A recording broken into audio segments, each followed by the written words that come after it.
landing today. We have a 360-degree camera inside the control room. It lets you experience the landing right along with the team while seeing this broadcast. We also have the clean feed.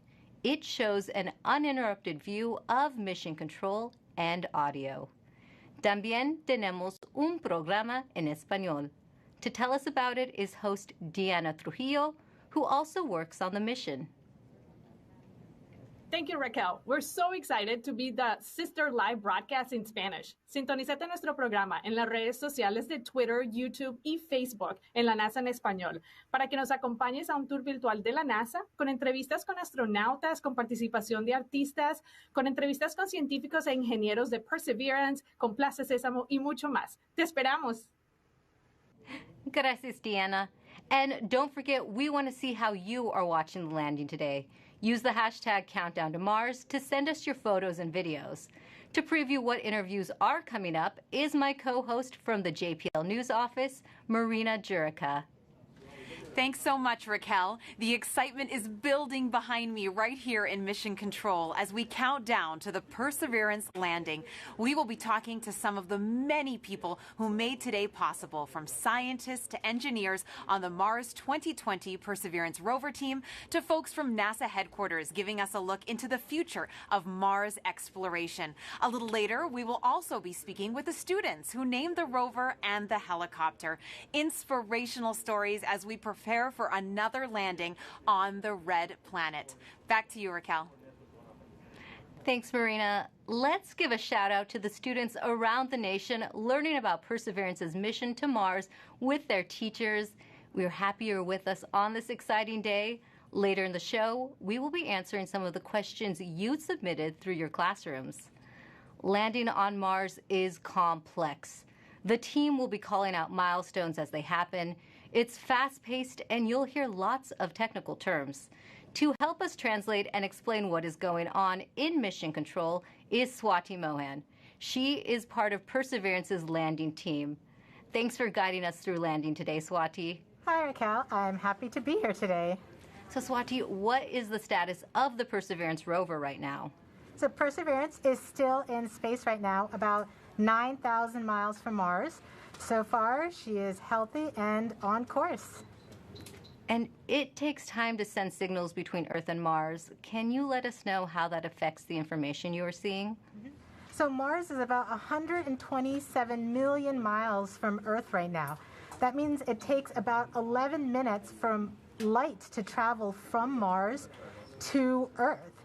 So all the information that we receive from Perseverance actually happened 11 minutes ago.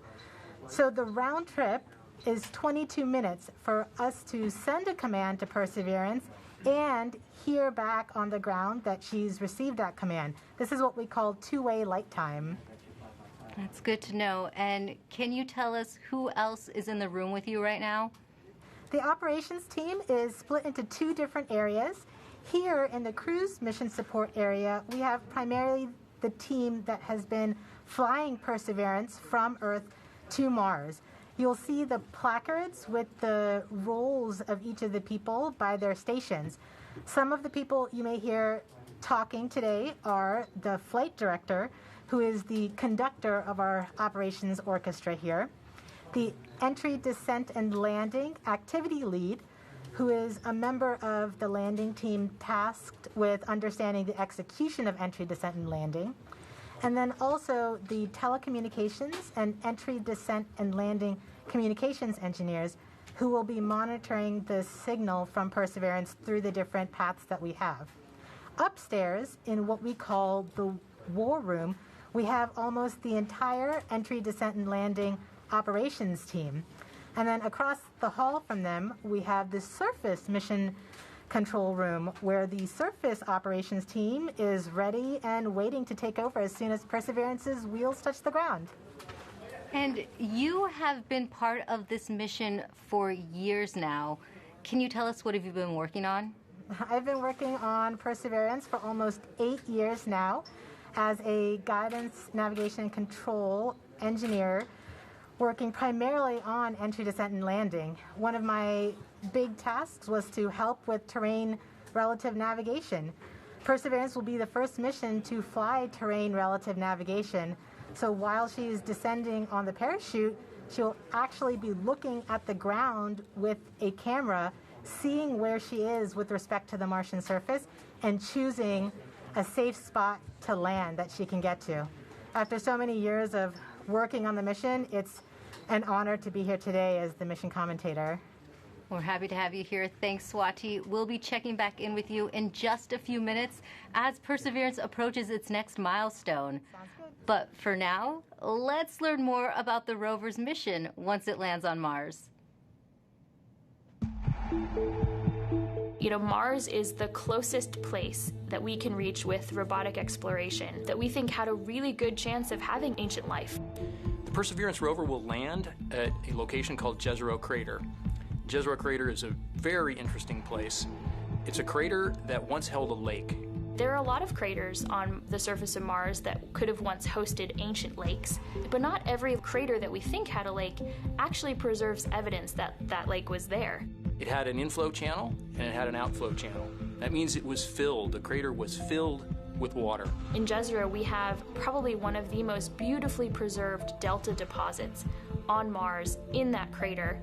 This is a wonderful place to live for microorganisms, and it is also a wonderful place for those microorganisms to be preserved so that we can find them now so many billions of years later. There is no other place on Mars that has the unique combination of a lake setting, a beautifully preserved delta, and the diverse mineralogy that we have in Jezero Crater. So it's truly a special landing site. The major goal of the Perseverance mission is to investigate astrobiology on Mars, and in particular, to address the question of whether life ever existed on Mars. The Perseverance rover starts with a design that's very similar to Curiosity. We've added to it a whole new set of science instruments, and these science instruments were purposefully selected to help us in the search for biosignatures. We're going to be taking microphones with us. For the first time, we're going to have that human sense on another planet. Perseverance carries with her a grand experiment in spacefaring technology, a helicopter, the name of which is now Ingenuity. One of the major upgrades that Perseverance has from Curiosity is that it's able to self-drive for a distance of up to 200 meters per day. As the rover is driving, it's literally building the map of the road it's driving on Mars. Scientists for years have told us that to really unlock the secrets of Mars, we have to bring samples from Mars back to Earth. So what Mars 2020 is going to do is to drill samples, put them in small tubes. We're going to seal it in its own individual tube.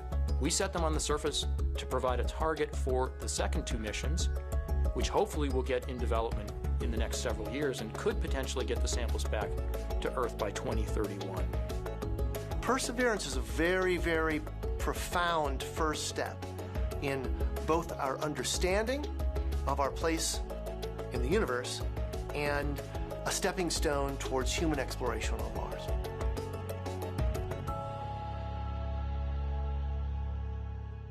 You are watching live Mars landing commentary, and Perseverance is about to reach another important milestone. Swati, can you tell us what is happening? We are at a milestone where the operations team determines whether they're ready to turn off the transmitter to Perseverance. Turning off the transmitter is like taking your hands off of the wheel. At this point forward, Perseverance would be on her own to execute entry, descent, and landing over 500,000 lines of code. Let's listen in. Okay, all stations, we are ready for the transmitter off pole. ACS, are you go? ACS, are you go? ACS is go. Phase 2. Phase 2 is go. Activity. Activity is go. Uplink lead. Go. System. EDL com. Go.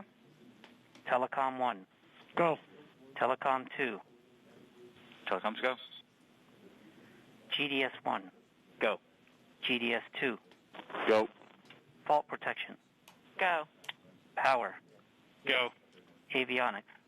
Go. Thermal. Go. Flight software. Flight software, go. Data management. Go. Propulsion. Go. Art lead. Go. Team chief. Go. Ace. Go. Launch cruise phase lead. Go. Deputy mission. Go. EDL phase lead. Go. Mission assurance. Mission assurance is go. Chief engineer. Chief is go. Project manager. Projects go. Mission manager. All stations are go for transmitter off. Copy flight, go for transmitter off. There you have it, Raquel. We have deemed Perseverance ready to execute entry, descent, and landing on her own. Thank you, Swati. As we just heard, Perseverance is now operating on its own as it cruises closer to Mars. To help explain what this mission means for the agency is NASA's Associate Administrator, Thomas Zurbuchen. Thomas, this is our fifth rover sent to Mars since 1997. Can you tell us how Perseverance is going to kickstart a new era? Wow, this is such an important day today, and it really is the beginning of a new era in a sense that we're going from exploration, kind of with experiments on rovers, looking around, doing analysis, to the sample return phase, in which we're not only looking around, looking at the geology, but really turning our rover into a robotic geologist and astrobiologist, collecting samples that we will bring back to Earth. And for us, of course, those are where the best laboratories are of all of humanity. Some of them still remain to be explored by some that are not yet in the science community yet. And that's what we're looking forward to. It's that new phase. The other element that I want to talk about is the amazing technologies that are there. And of course, one of my favorites is the Ingenuity helicopter, this in search of this extraterrestrial Wright brothers moment, you know, controlled flight for the first time elsewhere, Raquel. Great. And we have a student question on video for you from Macy. Hi, my name is Macy Ragsdale. My question is anything alive on Mars? Thank you. Well, Macy, I'm so glad for your question. It's a question I ask myself. Is anything alive there? And frankly, at the surface where we're going right now with Perseverance, we do not believe there's anything alive right there because of the radiation that's there. It's chilling, cold, and there's really no water there. But guess what? We think that 3 billion years ago, this looked like a stream that you may see on Earth. And frankly, a lot more similar than Earth, with water with a magnetic field, just like the Earth with an atmosphere. And the question is, at that time, 3 billion years ago, were there single-cell organisms, just of the type that developed on Earth? So is there life on Mars overall? We don't know. But where we're going right now, we're really looking for ancient life. And that's what we're so excited about. Thank you for your time today, Thomas. And thanks to everyone who has been using the hashtag Countdown to Mars. Here are some of the photos that you've sent in so far. Let's take a look. Now, please keep sharing with us how you are watching this moment today. For now, let's go back to Swati for an important update to what's going on in mission control as we get closer to another milestone. Hi, Raquel. This next milestone is a communications pole. So during landing, not only will Perseverance talk directly to Earth, but we'll also be talking to 2 spacecraft that are currently orbiting Mars, the Mars Reconnaissance Orbiter and the MAVEN spacecraft. This poll is to confirm with the Mars Reconnaissance Orbiter spacecraft and the MAVEN spacecraft teams that they are ready and on track to support the relay from Perseverance. Let's listen in.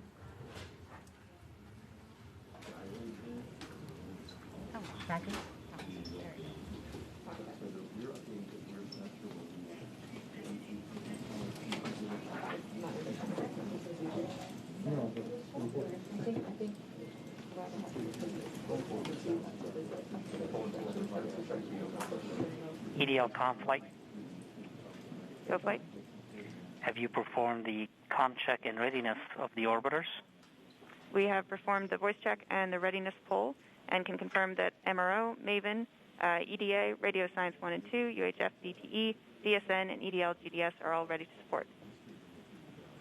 Copy, EDL-COM.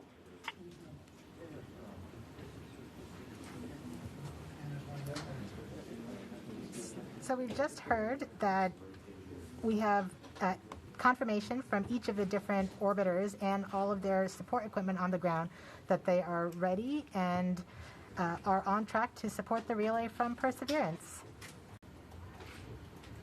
Great, thank you, Swati. And we just heard that communications readiness poll, which means we are ready to relay the data Perseverance will send to get a better idea of what the rover looks like as it approaches Mars.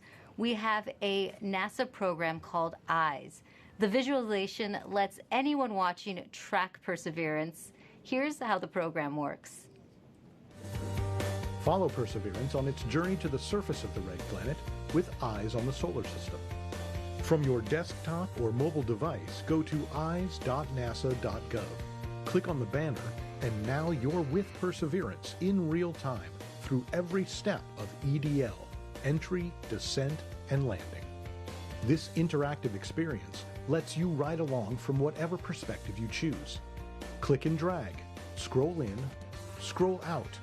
Check out the descriptions and explanations to increase your EDL expertise.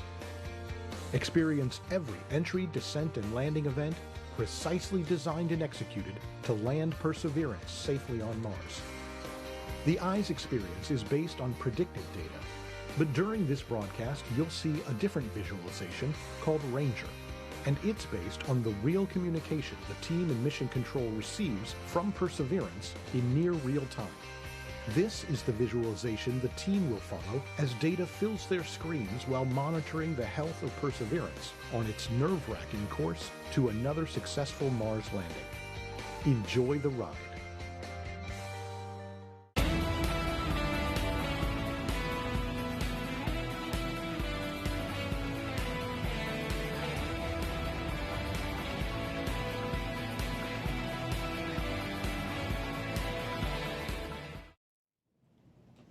You are watching live Mars landing commentary. Stepping outside Mission Control to talk to us is Perseverance system engineer Matt Smith.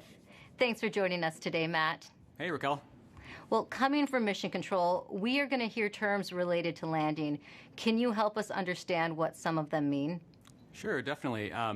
One thing you'll hear a lot about is telemetry. So telemetry is just our way of talking about data that's coming from the spacecraft and telling us important things like temperatures on the vehicle, pressure, how much fuel we have left, and other things that we need to understand for the health and safety of the vehicle.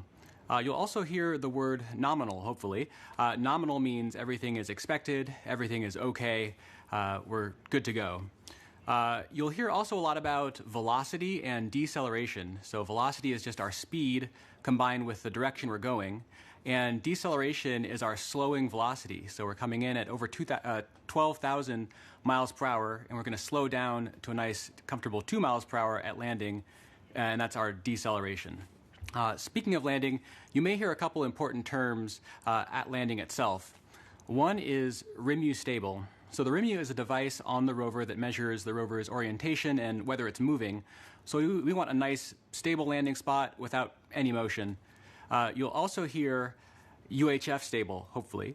UHF stable refers to good telecommunications link with the rover and indicates that we've had a good separation between the descent stage and the rover after the sky crane maneuver. Finally, you may also hear Tango Delta nominal or touchdown nominal. That means we've touched down on the surface of Mars within the expected range of safe landing speeds. Thanks for that breakdown. Now, this is your first Mars mission. What have you learned from this experience? Yeah, one of my takeaways is that you can almost never be too careful when it comes to Mars. You definitely can't take Mars for granted. You know, we've checked and double-checked and triple-checked everything on our way to Mars. And, you know, even though we've done this once before using the sky crane technique on the Curiosity rover, you know, I think everyone's going to have everyone's going to hold their breath until we're on the surface of Mars this time around. And we have a social media question coming in. Nor the Door on Instagram asks, how complicated is the automated landing sequence and who wrote the code? Yeah, it's quite complicated. The automated landing software needs to do literally hundreds of things all on its own, just right with sub-second timing accuracy. And it's the result of many hundreds of people over many years, stretching all the way back to Curiosity and then improved for the Perseverance landing today at Jezero Crater. Great. Thanks for your time today, Matt, and good luck. Thanks. Now, landing on Mars is hard. Landing on Mars during a pandemic is even harder. The team behind the Perseverance rover faced one of its biggest challenges when the coronavirus pandemic struck. Here's how they kept the mission going.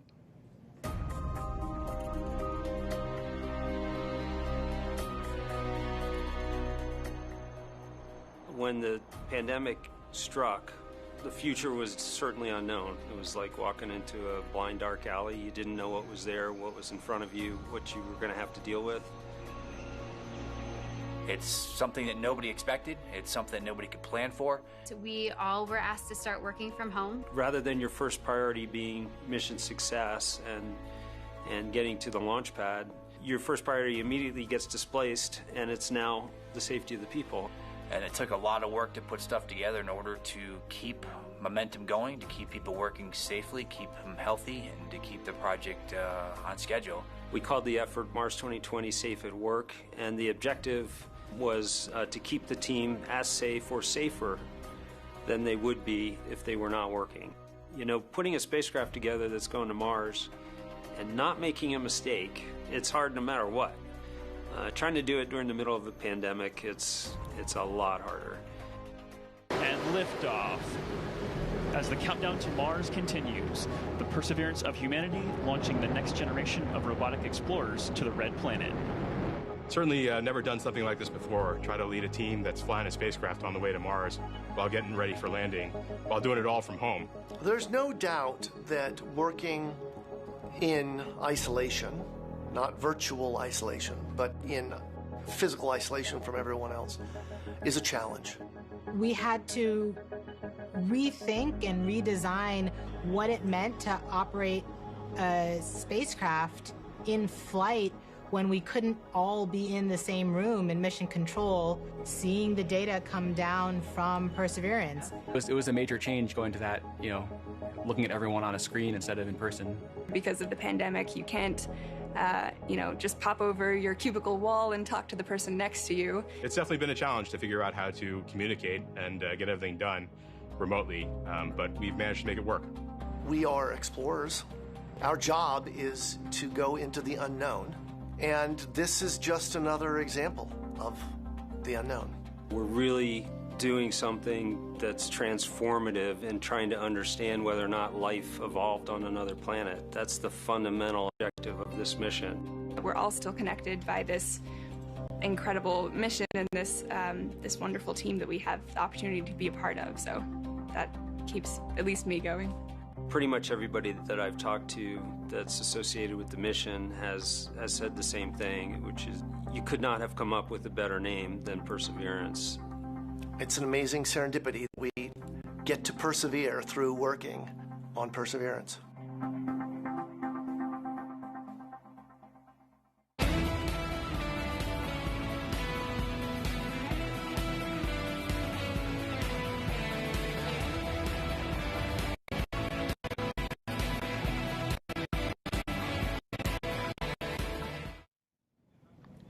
Joining us now is Perseverance Deputy Project Manager Matt Wallace. Matt, just how ambitious is this mission, and how does this team stay on track with unexpected challenges like the pandemic?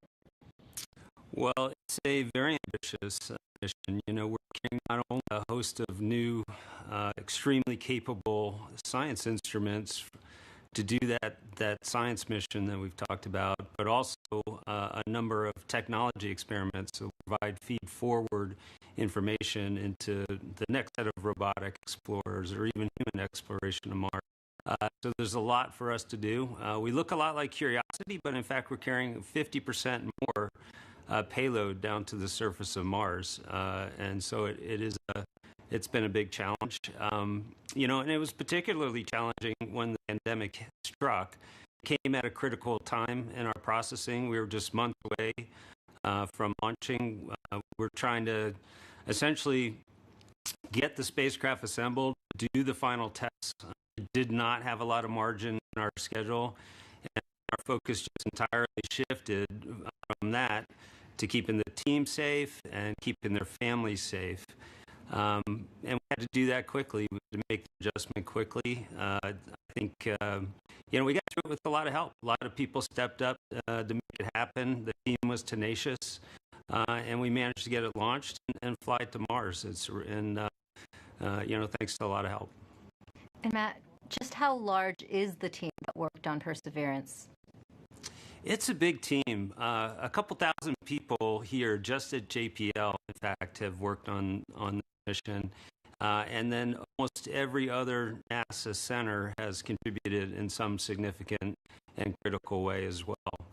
We have over 1,000 industry partners that have provided hardware into this mission from 44 different states, 60 different cities, and of course we have international contributions from Europe and many other international providers as well. So it's a big team. It's taken a lot of people to get us to where we're at.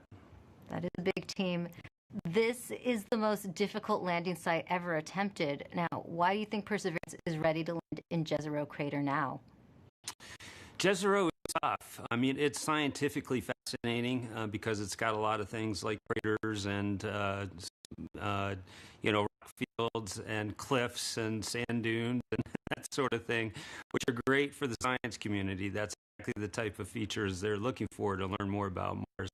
But they're all landing hazards for us. And so we've had to add new technology to relevant navigation, which is the ability essentially to divert away from hazards. But we have taken this system through the same types of paces that we have in previous missions. We've used the same techniques, the same best practices for engineering verification. And in many cases, we've used the same people. This, in fact, is my fifth Mars rover mission, and I'm not alone. There's other people on the project in the same situation. So, the team has given it everything they've gotten to put it all out there and to make this successful, and I think we're ready. Thanks, Matt, and good luck on your fifth mission. Thank you very much. Well, Jezero Crater is a location on Mars that has intrigued scientists for years. Let's head over to Marina to learn more about the science goals of the mission. That's right, Raquel. Here to explain why we want to go there is Deputy Project Scientist Katie Stack-Morgan. Welcome, Katie. Thanks, Marina. Glad to be here. Now, Perseverance is landing on Mars at the Jezero Crater. Why is it that you and the team chose this particular area? Yeah, so scientists believe Jezero Crater is one of the best places on Mars and possibly the entire solar system to look for signs of ancient life. Jezero contained an ancient lake and has within it one of the best preserved ancient delta deposits on the surface of Mars. And deltas form when a river enters a relatively open body of water, like an impact crater, and deposits the sediment that it's carrying into the lake. And we know based on studies of deltas and lakes here on Earth that they're great places to concentrate and preserve organics and support microbial life. We're also excited because Jezero exposes rocks that are between 3.5 to more than 4 billion years old and represent a variety of different geological processes. Now, this might be a tough choice, but what do you think would be the most rewarding scientific discovery that we expect to get from this mission? Yes, hands down, I think the most rewarding discovery I think we can make with Perseverance would be finding a truly compelling ancient biosignature on Mars.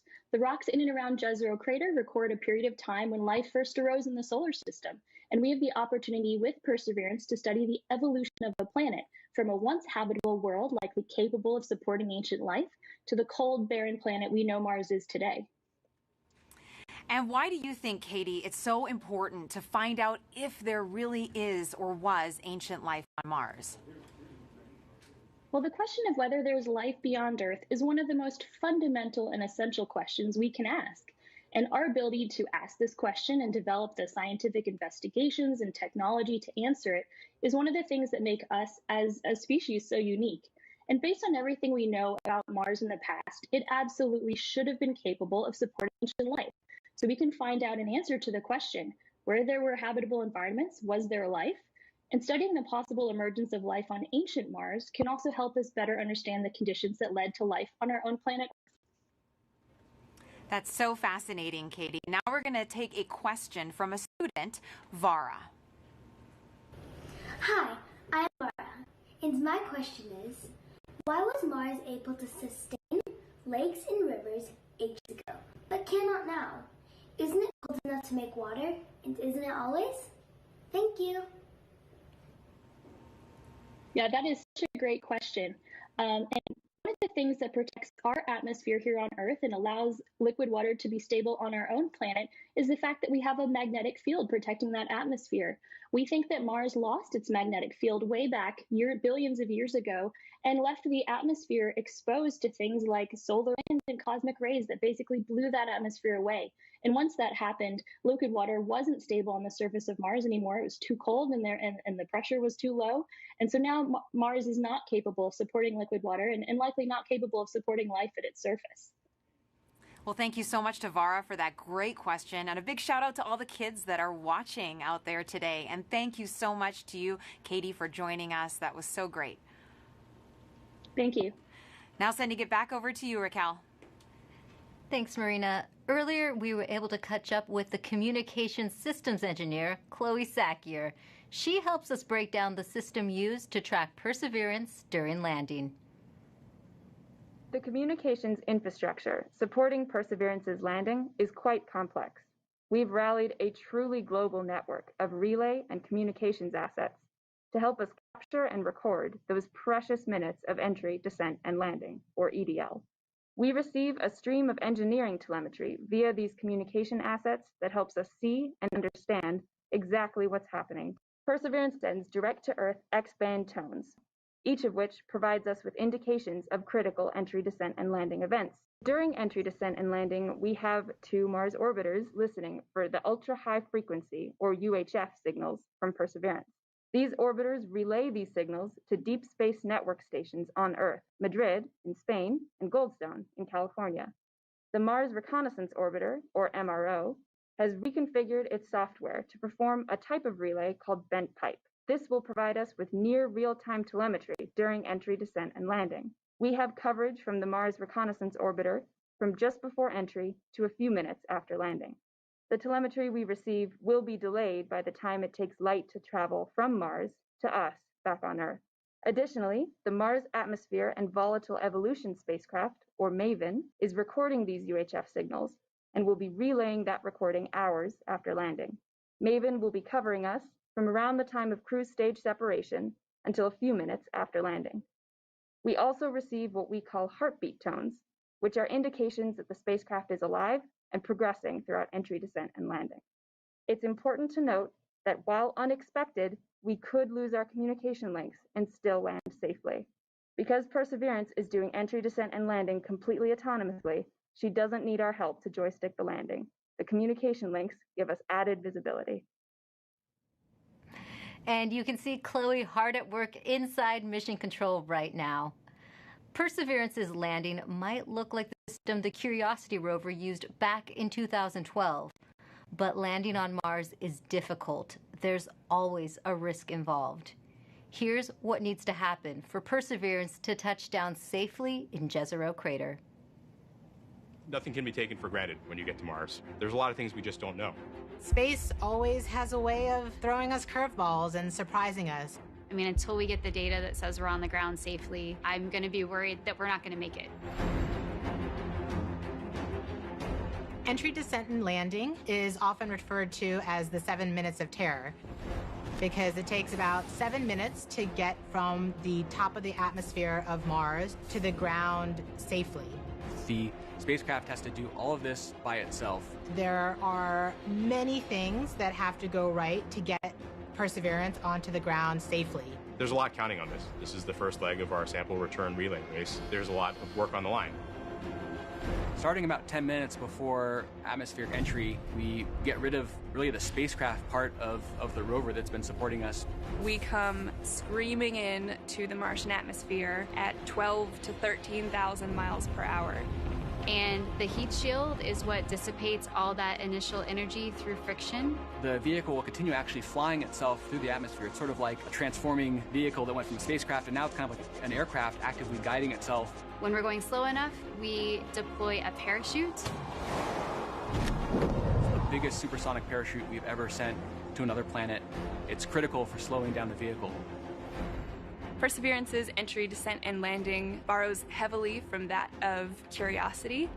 But fundamentally, Perseverance is a different rover. She's bigger, she has different instruments. We've added a lot of smarts on the inside to make it more capable so that it can deal with the landing site that we've given it. The science team identified Jezero Crater as basically an ancient lake bed and one of the most promising places to look for evidence of ancient microbial life and to collect samples for future return to Earth. The problem is it's a much more hazardous place to land. When you look at Jezero, all you see is danger. How do we go to a site that we never thought was safe enough to go to before? So the heat shield, which has protected us all the way through entry, is no longer necessary. We need to get that off so that we can actually see the ground. And we can see the ground in a couple different ways. Perseverance will be the first mission to use terrain relative navigation. So while it's descending on the parachute, it will actually be taking images of the surface of Mars and determining where to go based on what it sees. This is finally like landing with your eyes open. Having this new technology really allows Perseverance to land in much more challenging terrain than Curiosity or any previous Mars mission could. Amongst the rocks and the craters and the cliffs, these things are hazardous to the rover, but these are the things that are interesting to the scientists. Once Perseverance has figured out where she is, we jettison the back shell and parachute and light up our rockets. Those rockets help us steer to a safe landing spot that's nearby. That descent stage takes us all the way down to about 20 meters off the ground. That's when we start the sky maneuver. And once the rover has hit the ground, the descent stage will cut loose from the rover and fly away to a safe distance. But surviving that 7 minutes is really just the beginning for Perseverance. Its job, right, being the first leg of sample return, to go look for those signs of past life on Mars. All that can't start until we get Perseverance safely to the ground. And then that's when the real mission begins.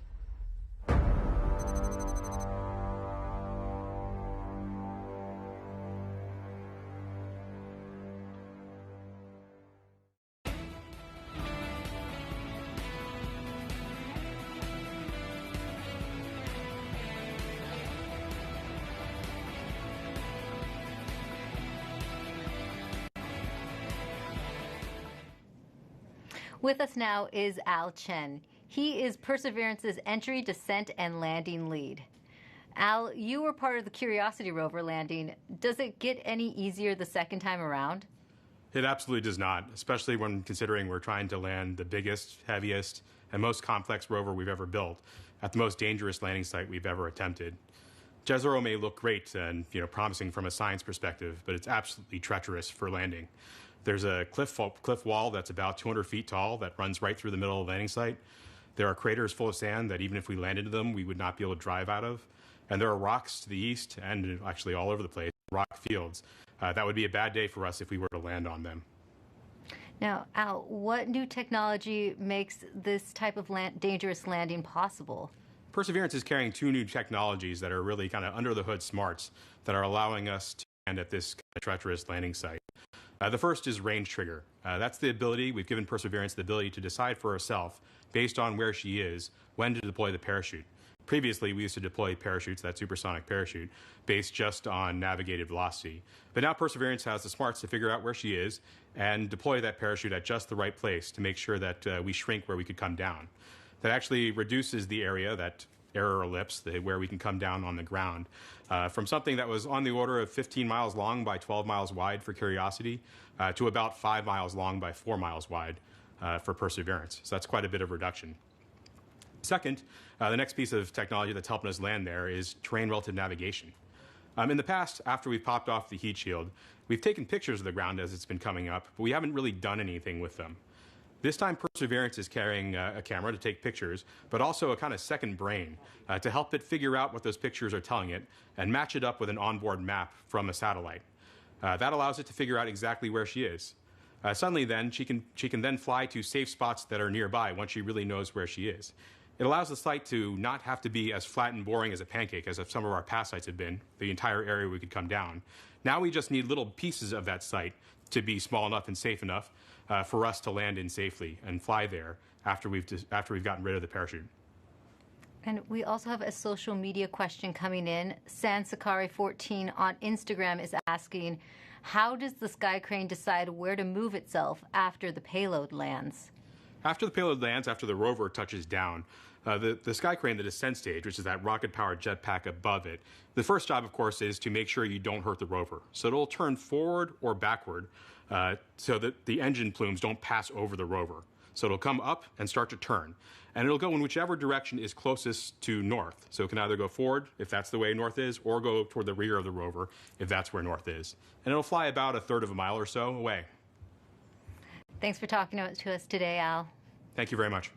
Now, let's head back to Mission Control for an update from Swati. Hi, Raquel. So remember that command that we sent at around 11:35 to turn the transmitter off? We are just about to get confirmation that Perseverance has received the command. The command took 11 minutes to go to Perseverance, and then the reply took 11 minutes to get back from Perseverance to the ground. So we should hear any second now that we have officially turned off the transmitter. And after that, we will be about 4 minutes from the start of entry, descent, and landing mode. At this point, we will transition from the cruise approach mode to entry, descent, and landing. And that means our travel from Earth to Mars is done, and now we just need to get to the surface. So far, things are looking good. Great. Oval, this is CAD 3, ready to show estimated miss distance for OD 132. Copy, EDL phase, we'll come back.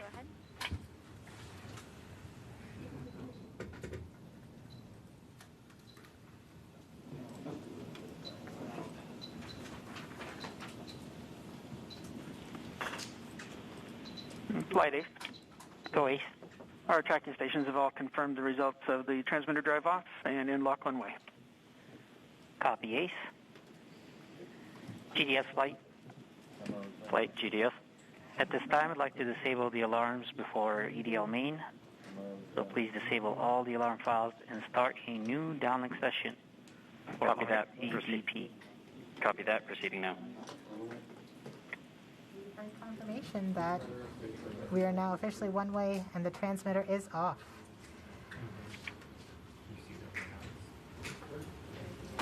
Rover mission has helped shape the other, starting with the landing of the Pathfinder more than 20 years ago, leading up to where we are today with Perseverance. Perseverance Deputy Project Manager Jennifer Trosper has worked on every Mars rover mission, and she joins us now. Jennifer, how does Perseverance fit into the history of exploring Mars? Thanks, Raquel. It's great to be here. Well, Perseverance is NASA's 5th rover on Mars, and I've had the privilege of working on every one of them. And the very first rover was the Sojourner rover we sent in 1997, and it was the size of a microwave oven. And even at that small size, Sojourner was able to transform the way that we explore Mars from stationary landers to small roving robots that go from place to place, just like a geologist would on Earth. So once we had that roving capability, then we sent our twin rovers Spirit and Opportunity.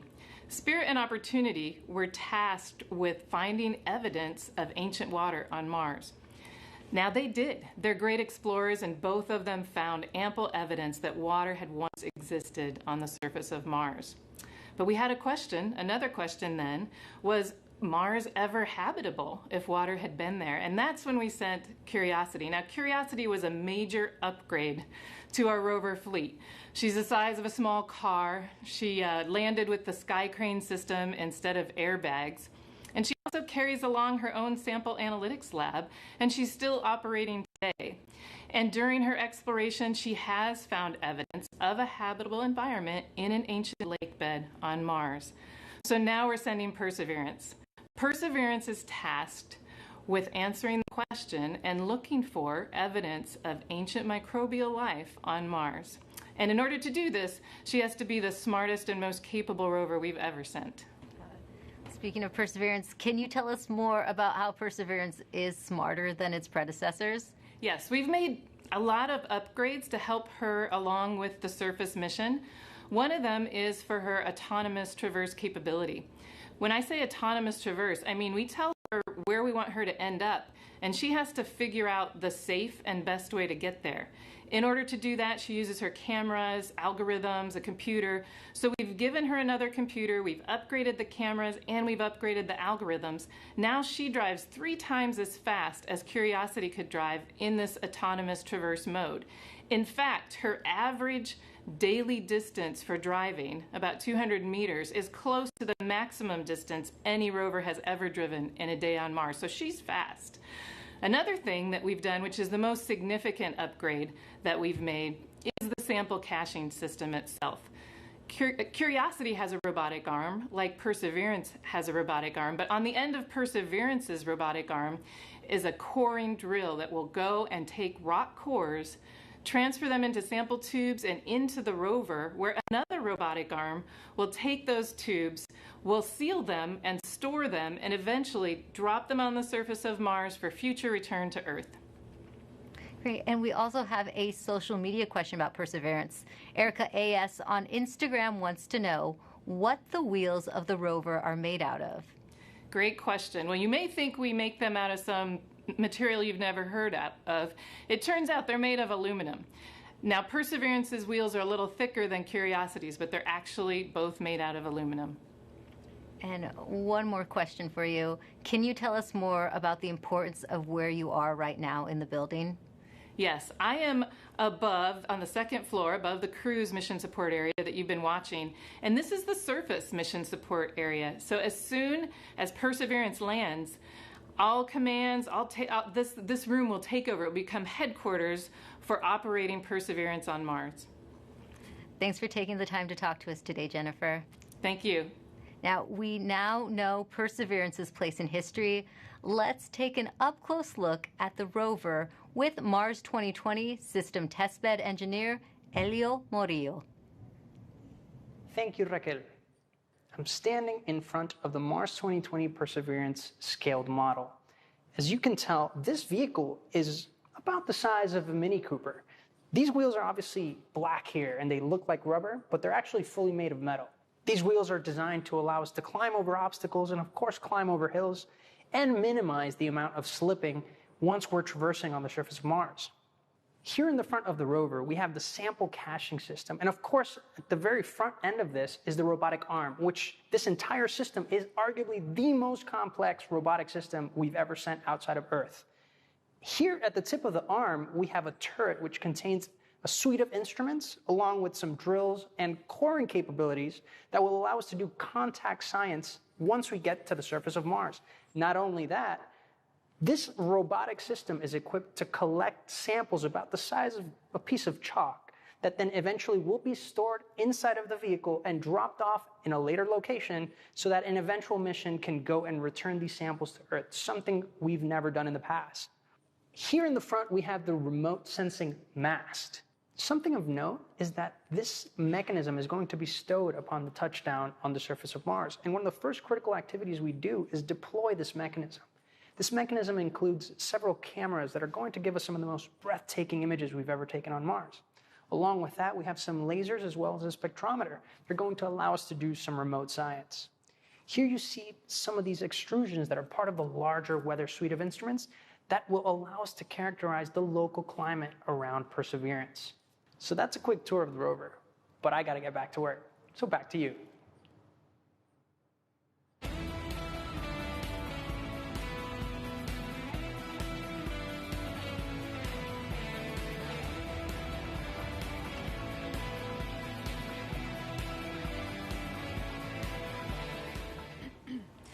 Perseverance is collecting samples of Martian rock for future return to Earth. We've heard that scientists have been wanting to bring Martian samples back for many generations. And here to talk a little bit about that is NASA's Planetary Science Division Director, Lori Glaze, who joins us now to talk about the role Perseverance will play in NASA's future goals. Welcome, Lori. Hi. Now, as you just heard, we've heard that scientists have been wanting to bring back these Martian samples for a very long time. Why do we need to bring them back? That's really a great question. You know, we actually have examples of Mars already here on Earth that came here as meteorites.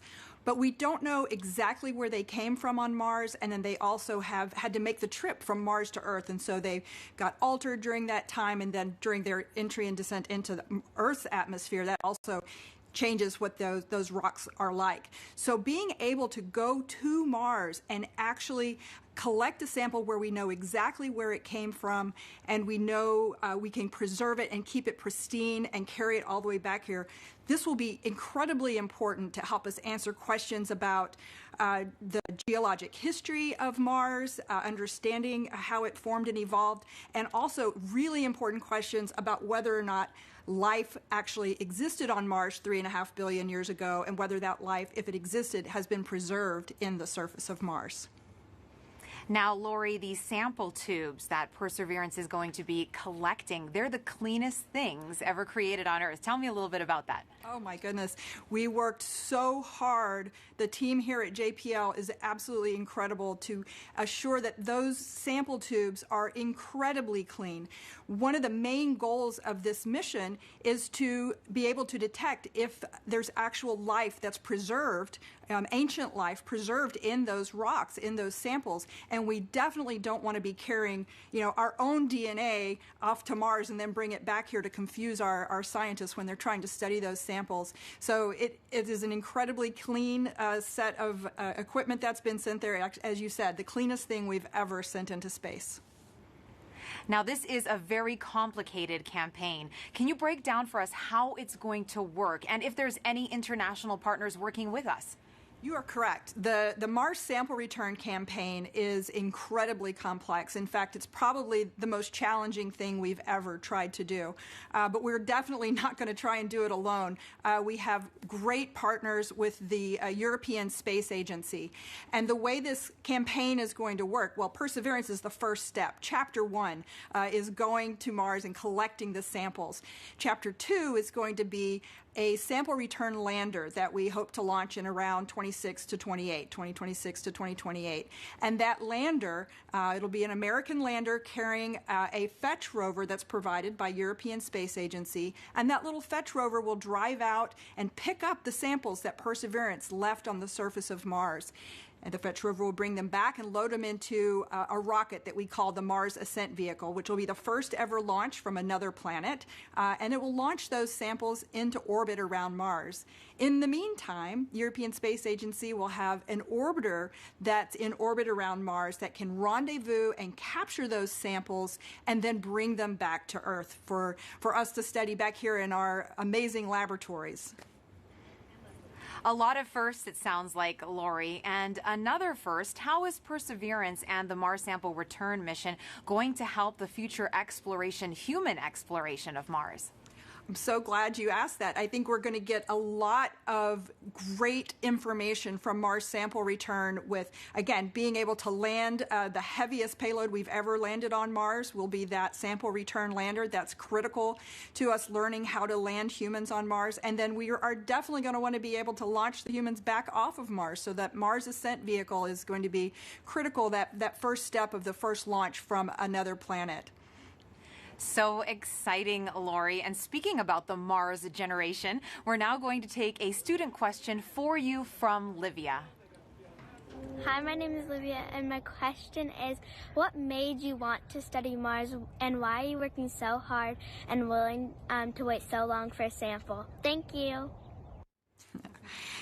Oh, Olivia, that is such a great question. And I enjoy Mars just because it can tell us so much about how our solar system formed and evolved.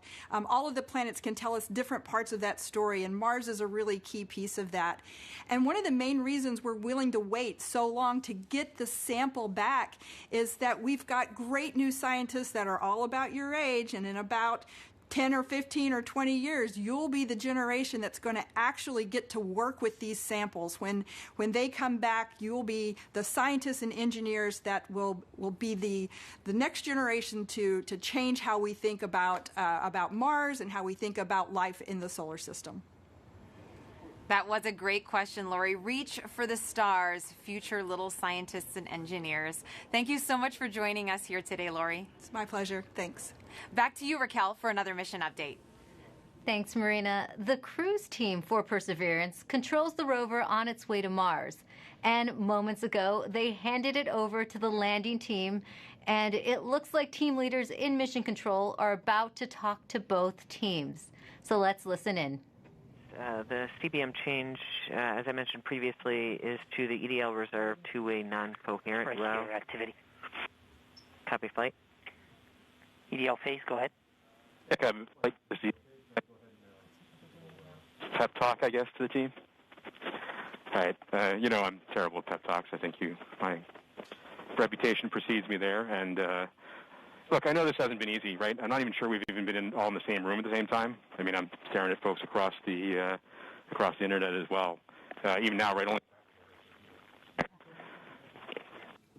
Yeah. Voice check. Okay. I do want to just extend my heartfelt appreciation from the EDL team to the launch cruise team. You've done everything we've asked for, right? I mean, you've battled anomalies, you've dealt with Cepheids, you've done everything. You delivered a healthy spacecraft to the place that we want to go, and she's right on target, right? We did the last maneuver literally 2 months ago, right? This is pretty incredible, in my opinion. And she's armed with the right information to help us land. Doing the parameter update last night, we're ready to roll. You've done everything right. And you've put up with us too, right? You've put up with our eccentricities and the things we like to do in EDL land. So I very much appreciate that. So you all should sleep in on Friday, since you guys have earned it. Thanks for literally and figuratively putting us in the right position to succeed. And let's land on Mars together. Copy EDL phase. And as flight director, I also would like to thank the whole team, cruise ops, EDL ops, EDL team, and the surface ops as well. It's been an amazing journey. I think we all know that. And it's been my honor and pleasure to work with you all side by side. And your tireless efforts and endurance in the face of our challenges has been truly, truly inspiring. So kudos to you. Mission, would you like to say something? Yeah, just echoing the same words that Al and Magdi have mentioned. You guys have overcome great obstacles in the last 6.5 months, and it started with an earthquake in this room on launch day at L-20 minutes. So I can't be more proud than all of the achievements that you guys have pulled off in the last 6.5 months. Whatever happens in the next hour and a half, you can be proud of the achievements that you've accomplished so far. I look forward to seeing you on the other side. And I only wish that the rest of our team could be sharing this moment with us. This is a very unusual event. This room is only half as full as it would be if we weren't in this pandemic. So missing everybody on the team who's not with us here today. And go EDL. Welcome to the EDL family.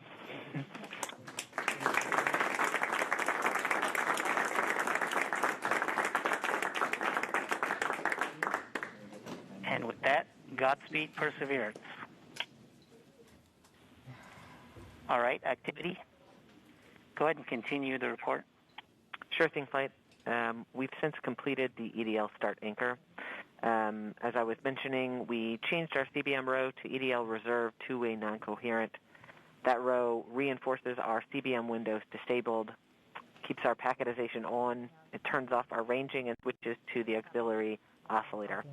We have also started our real-time data product and reinforced Medley on. At this time, we are Now, we just heard Perseverance team leaders thank the cruise team for their work in guiding the rover to Mars.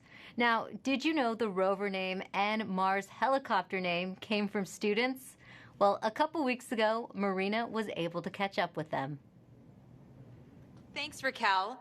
Earlier this year, NASA and our partners held a nationwide essay contest to name our Mars rover.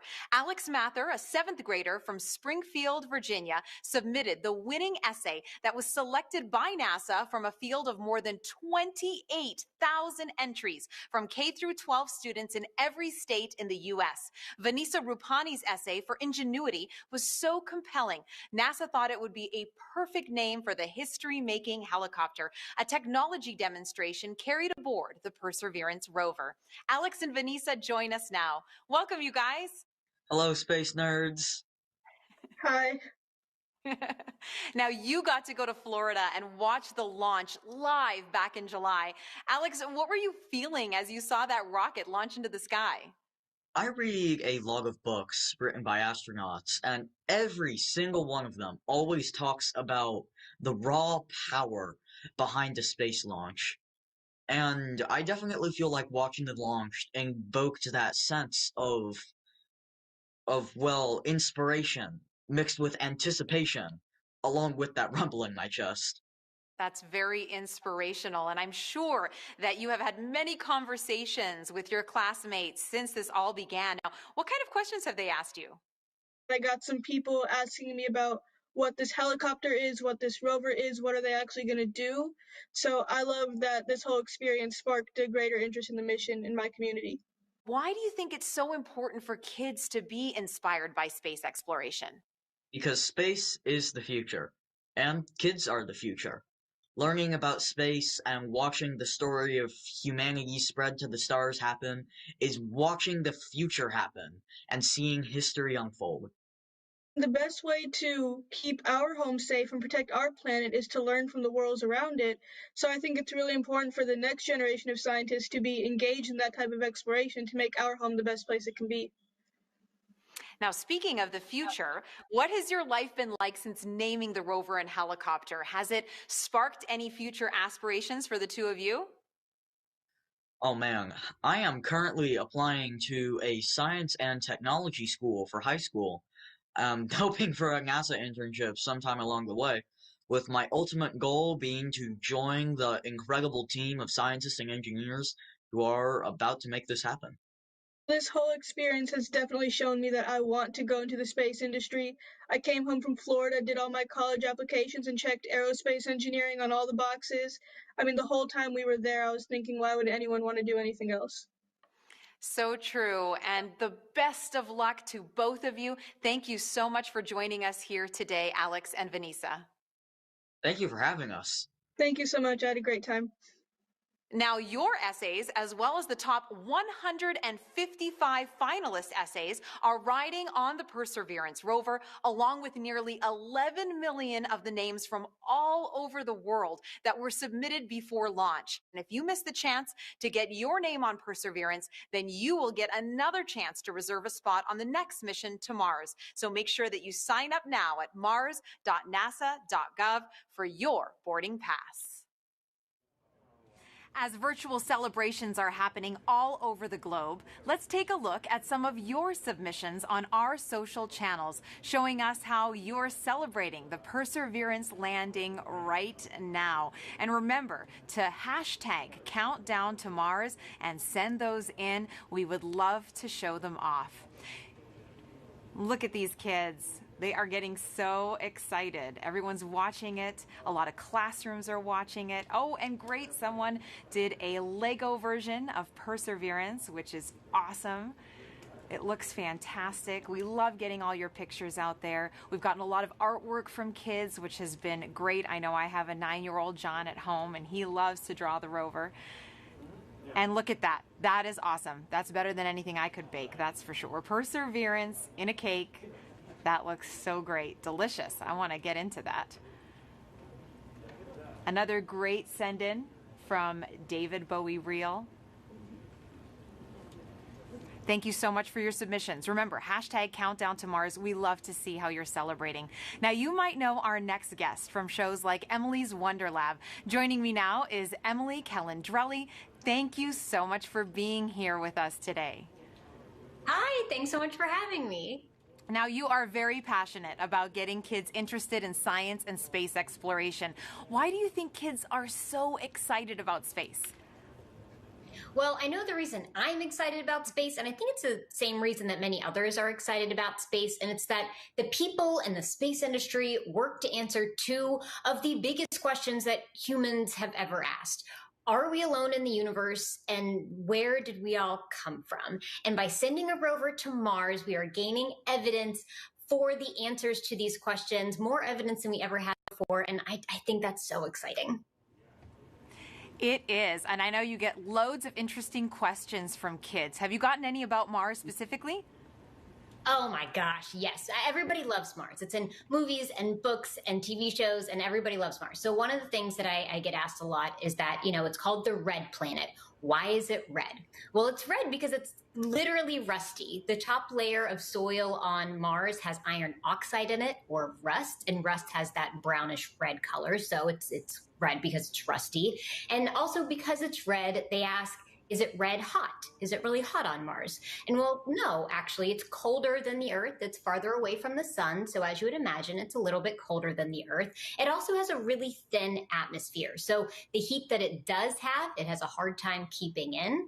And so it's a little bit colder. But then I also get asked, what would I weigh on Mars? That's a really fun question. So on Mars, it's a little bit smaller than the Earth, so the gravity there is weaker. It's about 3/8 the gravity that we have here on Earth. So if you weighed 100 pounds here on Earth, you'd weigh 38 pounds on Mars, or 100 kilograms here on Earth, 38 kilograms on Mars.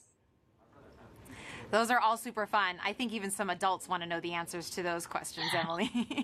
Now, why do you think it's so important to educate kids about science and give them that great foundation? Well, science is the language of nature, and learning about science and learning how to think like a scientist means you are learning how to systematically seek out truth in the world. You are learning the scientific method, you're learning how to be a critical thinker, and honestly, those skills are great for whatever you end up wanting to do in life. True. If you want to be a scientist or an opera singer, that holds true. And what are you most excited about today? I mean, humans are launching a robot to Mars. That doesn't happen every day. I think in all of the hecticness that is going on today and all of the nerves, I just hope everyone can take a moment to sit back and remember that we live in a time when humans have the ability to send a robot to another planet. And that's so cool to me. It is very cool, Emily. Take a deep breath. Thanks for joining us here. Thanks for having me. Sending it back to you now, Raquel. Thanks, Marina. We are offering lots of ways to ride along with us to Mars. Now put yourself right into the action now with our Perseverance photo booth. You can pose next to the rover, place yourself in our mission control, and even see what you might look like taking a selfie on the red planet. There, you'll also have a chance to sign up to send your name to Mars on NASA's next flight to the red planet. It's all available at go.nasa.gov/Mars 2020 Toolkit. And joining us now is JPL Chief Engineer and Landing Veteran Rob Manning. He will be breaking down key moments coming up, and very few people know more about landing on Mars than Rob, going back to the Pathfinder mission in 1997. Thanks for joining us today, Rob. Thank you very much, Raquel, for having me here. And what a wonderful experience. What a wonderful day for a beautiful day in California. We're just also excited here, anxious, worried, but very hopeful. Rob, I have a question for you. There is a landing tradition at JPL that involves eating peanuts for good luck. Can you tell us how did that start? Yes, it started in the mid-1960s. What happened was we had a series of missions that had failures. The Ranger program in the early 1960s, one after another, failed. And what happened was one day, a fellow by the name of Dick Wallace on Ranger number 7, on the 7th attempt, decided to bring peanuts to the ops area just before the launch, and guess what? That mission worked. Now, we're not supposed to be too superstitious. We're engineers and scientists after all. But we love tradition, and ever since then, before launch and before critical events like entry, descent, landing, we have brought out peanuts and shared them with the team.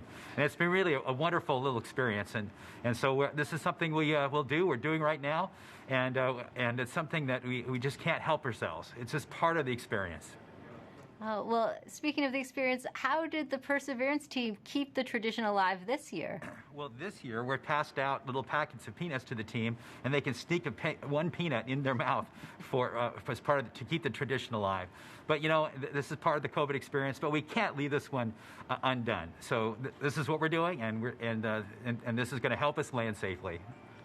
All right, thanks, Rob. I have some questions for you a little later on, but we're heading back to Swati Mohan, who is part of the landing team. She'll be calling out key milestone and events as they happen from Mission Control. So let's listen in right now. So right now we're still about 20 minutes from entry, and the EL phase is giving a last-minute confirmation of what will be happening in the upcoming changes to the vehicle, just to remind the team. This will allow us to steer our trajectory as we make our way through the atmosphere. This is one of the things that allowed MSL, the Curiosity rover, to land where it did. And we're depending on the same type of entry guidance this time around to help get us very close to our target. As we make our way through entry, finish our guided entry profile, we'll do a maneuver called heading alignment, where we point toward the target and get ready to deploy the parachute. But before we deploy the parachute, we need to get rid of a set of balanced masses that have been giving us a center of gravity, or CG offset, throughout the guided entry phase. So these are called the entry balance masses. We also call this maneuver SUFR, S-U-F-R, or straighten up and fly right. So we'll go ahead and eject those masses when we get a trigger from the GNC system telling us that we're at the appropriate range to the target to do so.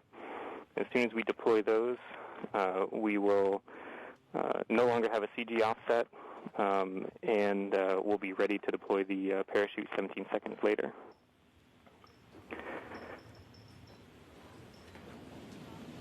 Right where the Perseverance team is sitting now, what's in store for them as we approach landing? I'm going to hold here for EDL prep as we're about to start that anchor. Copy, piece 2. And activity, please call that out when it's ready. Copy, flight. Can I make the announcement now? Go ahead. Maggie's make the announcement that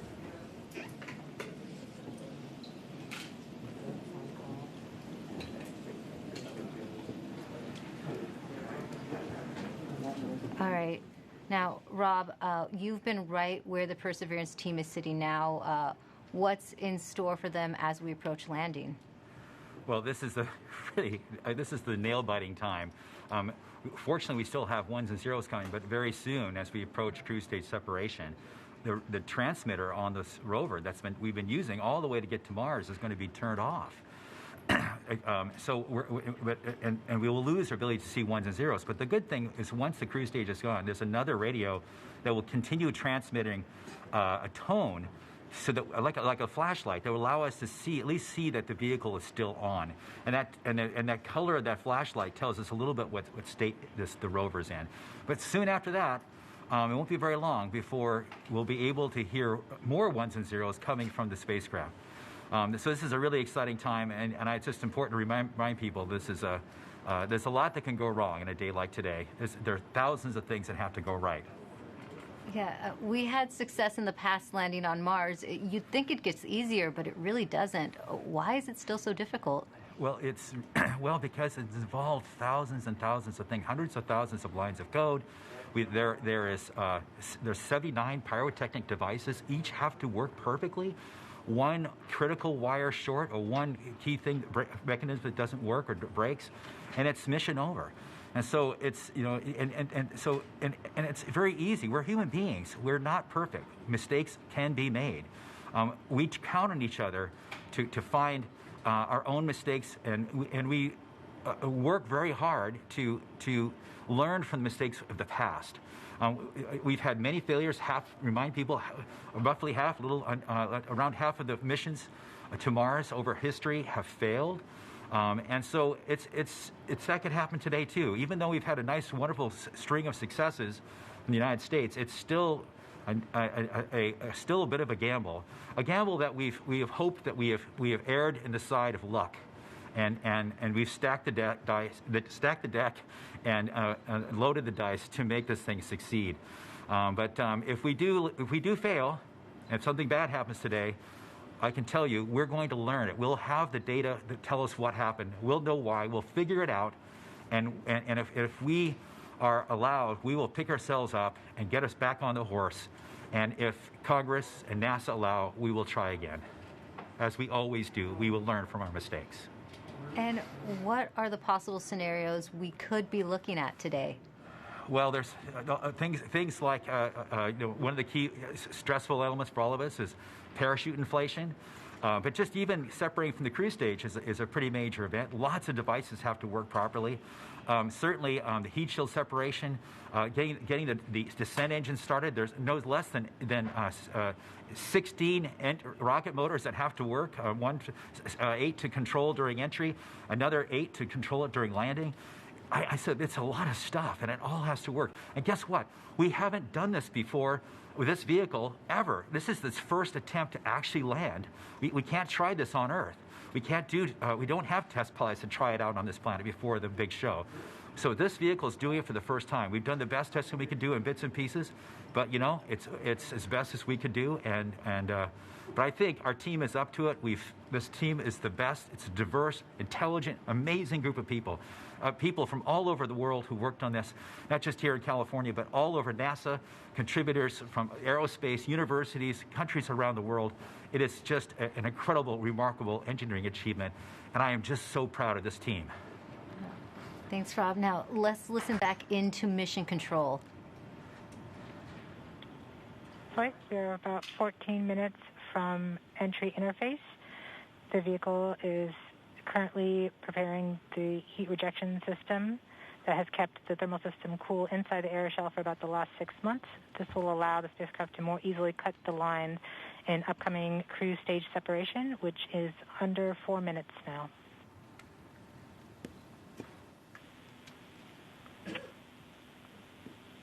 We have now enabled the Rover Pyro Bus. That's the pyrotechnic system that's we are powering off the cruise stage devices. And these are the things in the cruise stage that we no longer need. With the pyrotechnic system working, we can explode the devices. The vehicle is preparing for the upcoming cruise stage separation in about 3 minutes 15 seconds by powering off all the devices on the cruise stage in order that they can be safe once the cruise stage is jettisoned. Yeah, this cruise stage has been very reliable. We are firing our first pyros to vent the HRS liquid and gas. This has been the coolant that's kept their vehicle from getting too hot on the way to Mars. We have to vent it into space. And so this is one of the first major events that take place as part of entry, descent, landing. The HRS vent anchor is complete. Yes. We will see the next anchor in approximately 3 minutes. Okay. We are currently 12.5 minutes from entry interface. We are coming upon cruise stage separation in 2 minutes and 20 seconds. What's happening now, Rob? Okay, well, we're just waiting. The Rover is completely in charge. It's doing all the things we've taught it how to do. It's all built into the software. We've tested it over and over and over again. This team has spent 24 hours a day, 7 days a week, testing this thing for years. And so this is really the culmination of all that work. So this vehicle is getting ready to push that cruise stage away. Once it gets pushed away, the entry system with the rover inside, with the rover still in charge, is going to get ready to take the vehicle, turn it to the right orientation, and aim it to Mars, and prepare for entering the atmosphere.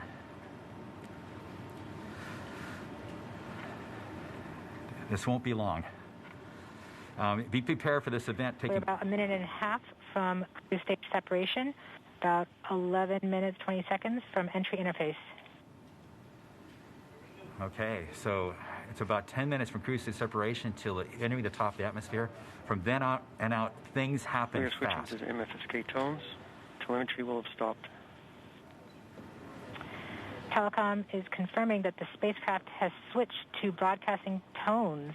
These tones are received directly from Perseverance, but have very limited information content.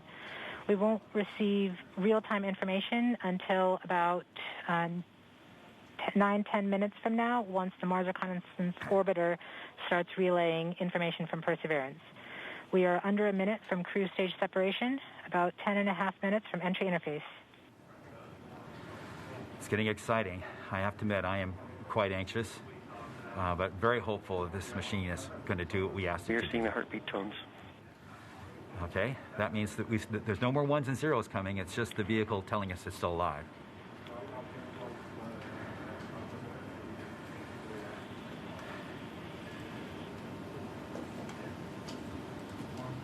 We're continuing to receive tones from Perseverance, standing by for cruise stage separation.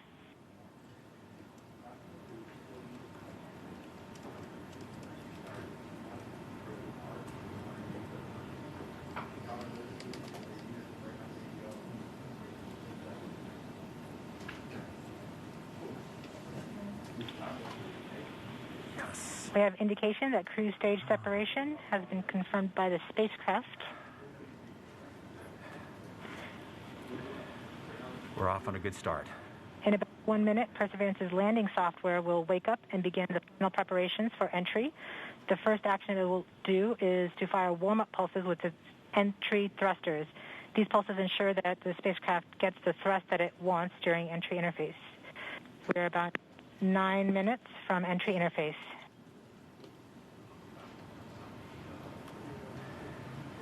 Okay, so now the vehicle's on its own. It's turning itself into the direction of facing the heat shield toward Mars, and will eventually hitting the top of the atmosphere. We're not far away. This is going to go very quickly from here on out.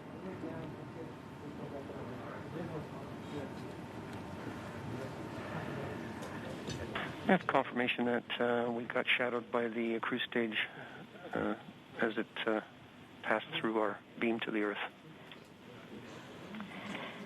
Telecom indicated actually that we could see a signal that the cruise stage went between the Perseverance entry capsule and Earth. So we saw a little blip, the data stream indicating the cruise stage separation. We have confirmation that the vehicle has started warming up those entry thrusters. Warm-up pulses have begun.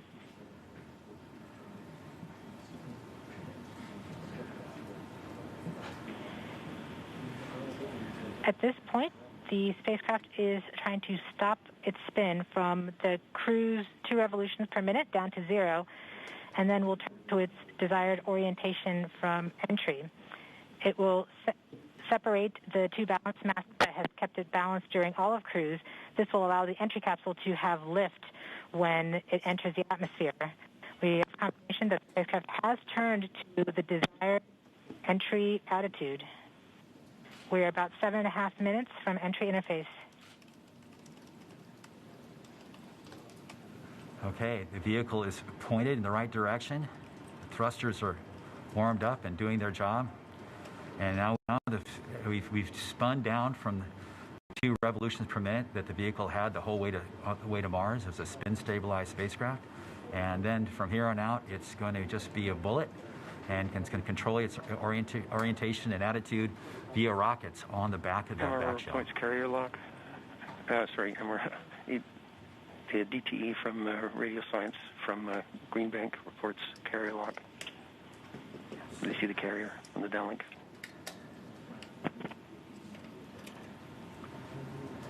Flight level 1. We are continuing to wait for entry interface. We're about 6 minutes and 45 seconds from entry interface. We have confirmation from Greenback that they are receiving direct-to-Earth telemetry via that path. The spacecraft Perseverance is currently transmitting heartbeat tones. These tones indicate that Perseverance is operating normally and has nothing significant to report.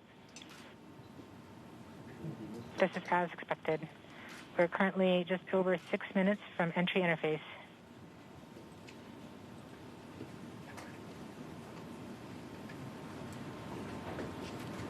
Okay, and now we wait.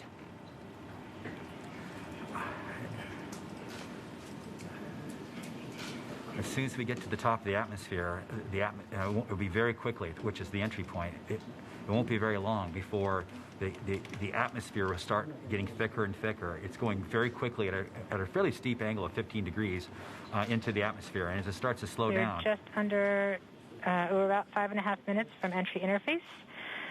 We're still receiving heartbeat tones. We expect to continue receiving heartbeat tones until about 5 minutes after entry. At that time, Perseverance will be no longer in view of our antennas here on Earth. About 90 seconds prior to entry, the Mars Reconnaissance Orbiter should begin receiving telemetry from Perseverance and streaming it to Earth in near real time. There are a few expected short outages, such as when we have a plasma blackout or when we enter the peak heating phase. Aside from these outages caused by the plasma blackout, antenna switching, or high dynamic events, spacecraft events, we should have telemetry until about 90 seconds after landing. A plasma blackout is when the signal from Perseverance isn't strong enough to make it through the superheated, super fast air flowing around the spacecraft all the way down to Earth. Once the temperature drops below that peak heating, we do reacquire the signal from Perseverance. We are currently about 4.5 minutes from entry interface. Perseverance continues to report heartbeat tones, indicating everything is nominal.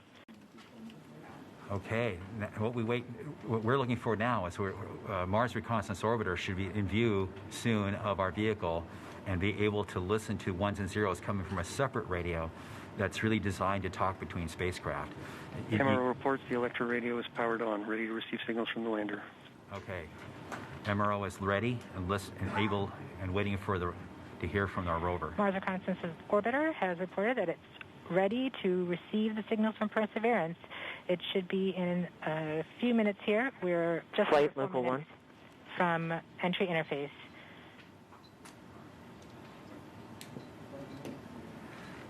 We don't need these ones and zeros, as Swati said, but to land safely, but we really need it for our own health and well-being today to keep our nerves under control. But around this time, a second spacecraft, Maven, should begin picking up telemetry from Perseverance and will continue to record that telemetry until several minutes post-landing.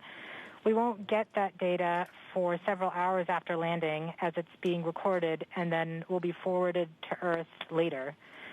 We are continuing to receive heartbeat tones, indicating that everything is nominal. We're currently at about 3 minutes until entry interface. Okay. Very soon we'll be getting ones and zeros, I hope, from our radio on the rover.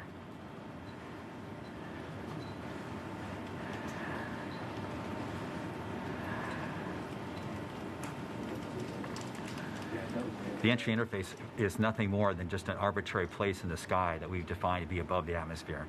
But from that point on, there's definitely atmosphere, and above it there isn't. We are 2 minutes from entry interface. Perseverance is to transmit heartbeat tones, indicating everything is nominal.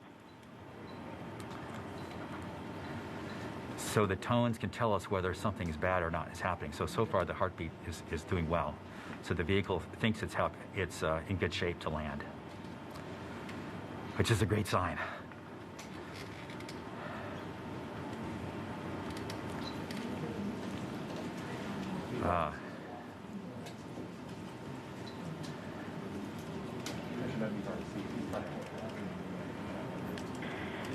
We're just under 2 minutes from entry interface. As it gets closer to Mars, Perseverance is actually being pulled in by gravity and accelerating. By the time Perseverance reaches entry interface point, she should be going just under 5.4 kilometers per second. We're at about 90 seconds from entry interface and standing by for Mars Reconnaissance Orbiter to pick up the telemetry.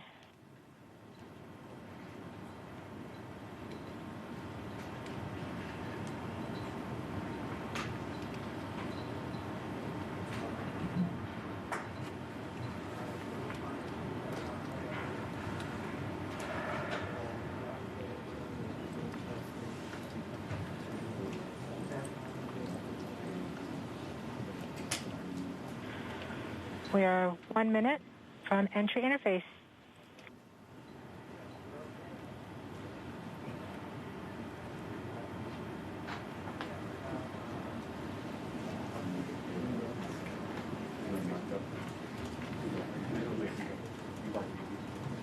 MROs are in receive mode.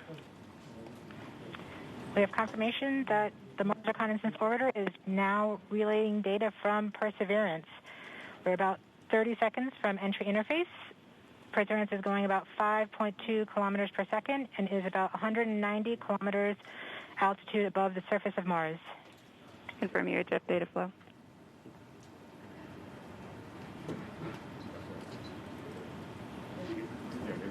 About seconds from entry interface. 5.3 kilometers per second and an altitude of about 150 kilometers from the surface of Mars.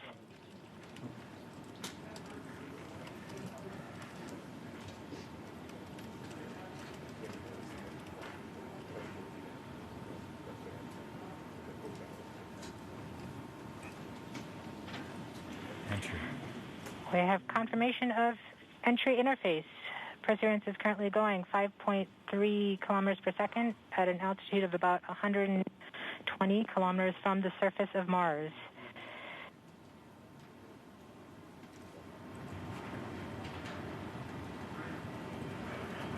The spacecraft is now waiting until it begins feeling the atmosphere of Mars slow it down. Once there is enough atmosphere, it will start controlling its path to the landing target.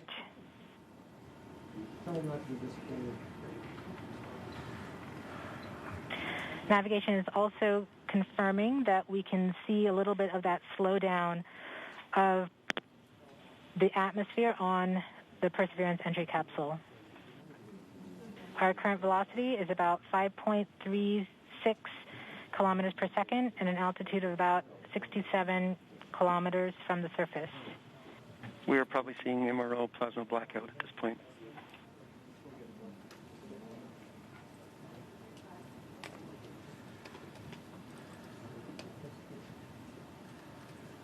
The vehicle should be doing its turns right now. MRO has lost lock. Perseverance. We have indications that Perseverance is now performing bank reversals in the atmosphere. These are the steps in order to control its distance to the landing target. Perseverance has just passed through the point of maximum deceleration and has indicated that it felt approximately 10 Earth Gs of deceleration. MRO has lock again.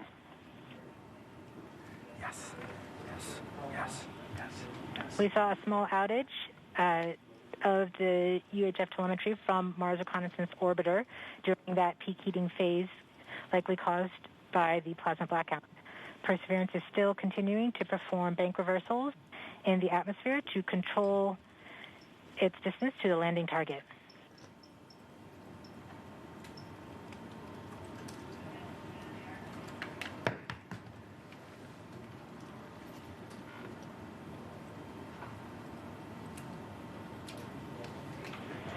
Perseverance is going about 1 kilometers per second at an altitude of about 16 kilometers from the surface of Mars.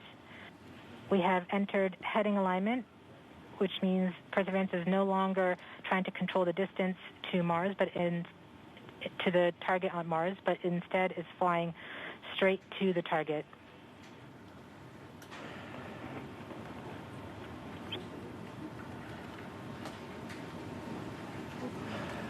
sheet.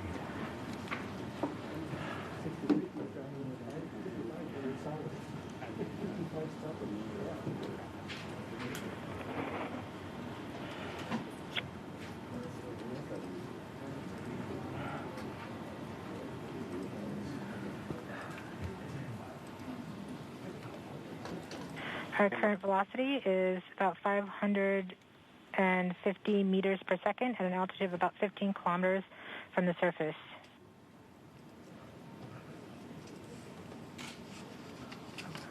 MRO's reporting good telemetry log. We are coming upon the straighten up. We are starting the straighten up and fly right maneuver, where the spacecraft will jettison the entry balance masses in preparation for parachute deploy and to roll over to give the radar a better look at the ground. Yes, yes, yes. The navigation has confirmed that the parachute has deployed, and we are seeing significant deceleration in the velocity. Our current velocity is 440 meters per second at an altitude of about 12 kilometers from the surface of Mars.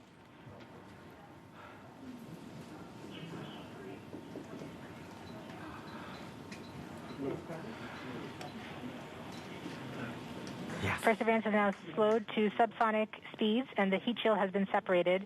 This allows both the radar and the cameras to get their first look at the surface. Current velocity is 145 meters per second at an altitude of about 9.5 kilometers above the surface.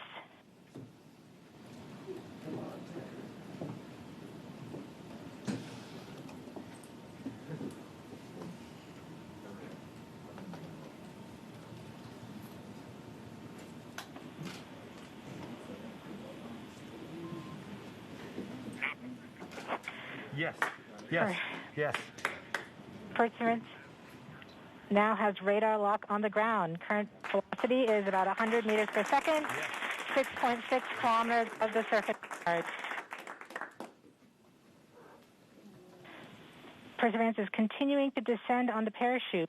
We are coming up on the initialization of terrain relative navigation and subsequently the priming of the landing engines. Our current velocity is about 90 meters per second at an altitude of 4.2 kilometers. Almost there. We have confirmation that the lander vision system has produced a valid solution and part of terrain relative navigation. Yes. We have priming of the landing engines.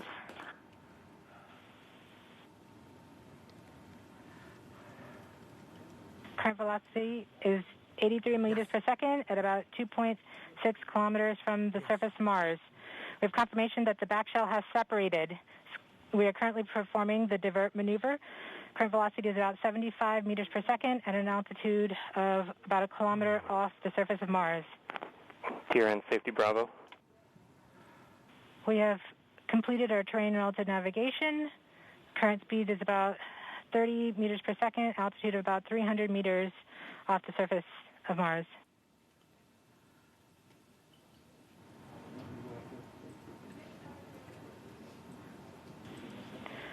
We have started our constant velocity accordion, which means we are conducting the sky crane, about to conduct the sky crane maneuver. We've lost direct-to-Earth tones. As expected. As expected. Sky crane maneuver has started. About 20 meters off the surface.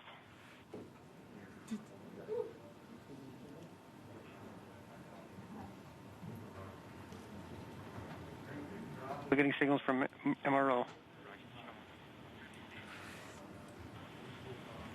UHF is good.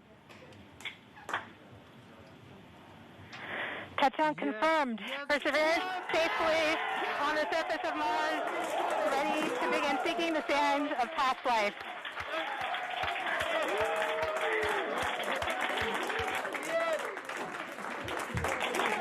At this point, the descent stage has flown away to a safe distance. Perseverance is continuing to transmit direct through Mars Reconnaissance Orbiter to Earth.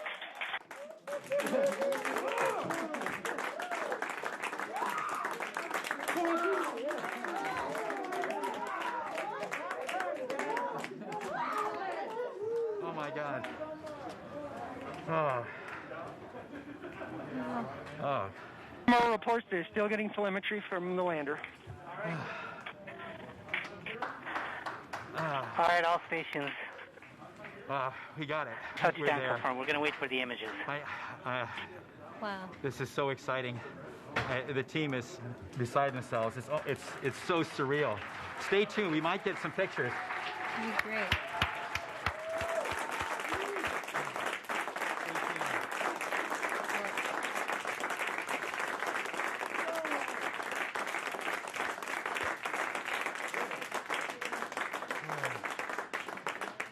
So much has been riding on this.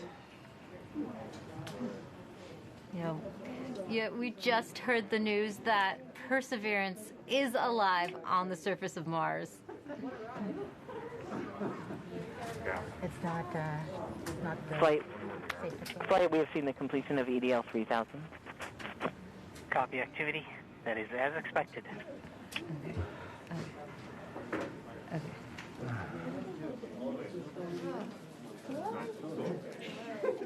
MRO is still seeing a strong signal from the lander.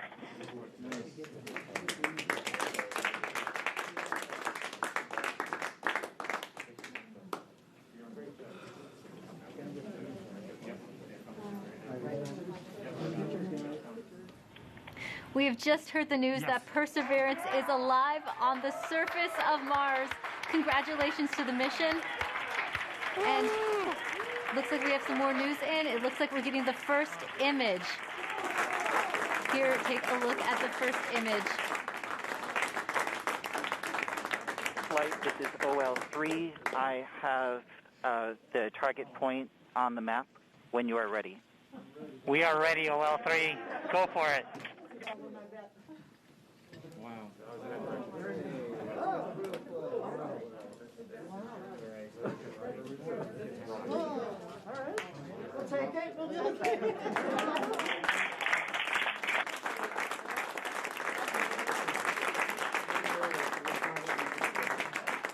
Flight, I'll be moving in, showing you the safe zone that we've landed in.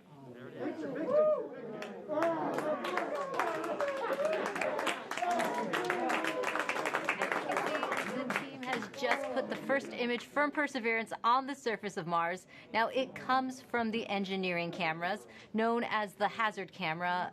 This camera is mainly used to help the rover drive safely around Mars, and we will get higher resolution photos later in the day. Look at that, right? You get the safe. Wow. Let's see our engine. Nice. This is amazing. Here's Andrew.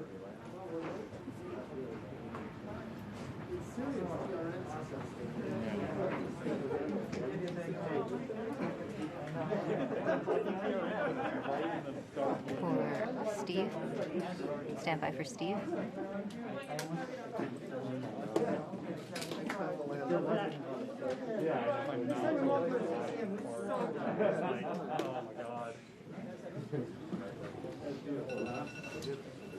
You did it.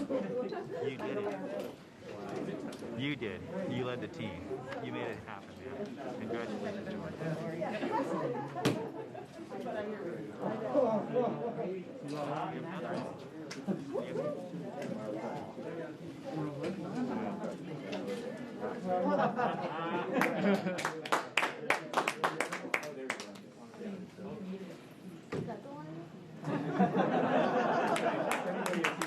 We just got our second image in.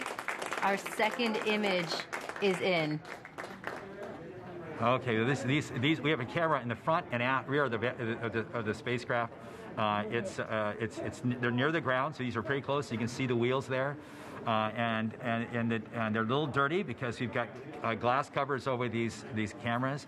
But we took these seconds after landing, so there's still dust in the air from our landing event. So this is happening. This happened just seconds ago. Just arrived, and this is really amazing. And we even know where we landed. This is the most amazing thing. The vehicle has told us where it's landed because it figured it out. This is a sign. NASA works. NASA works. And when we put our arms together and our hands together and our brains together, we can succeed. This is what NASA does. This is what we can do as a country. On all of the problems we have, we need to work together to do these kinds of things and make success happen.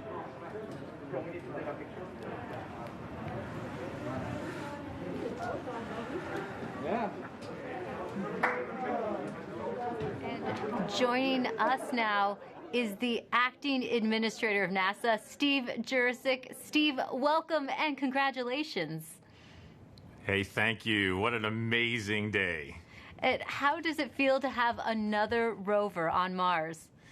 It's amazing to have Perseverance join Curiosity on Mars, and just a credit to the team. I mean, just what an amazing team to work through all the adversity that goes and all the challenges that go with landing a rover on Mars, plus the challenges of COVID, and just an amazing accomplishment.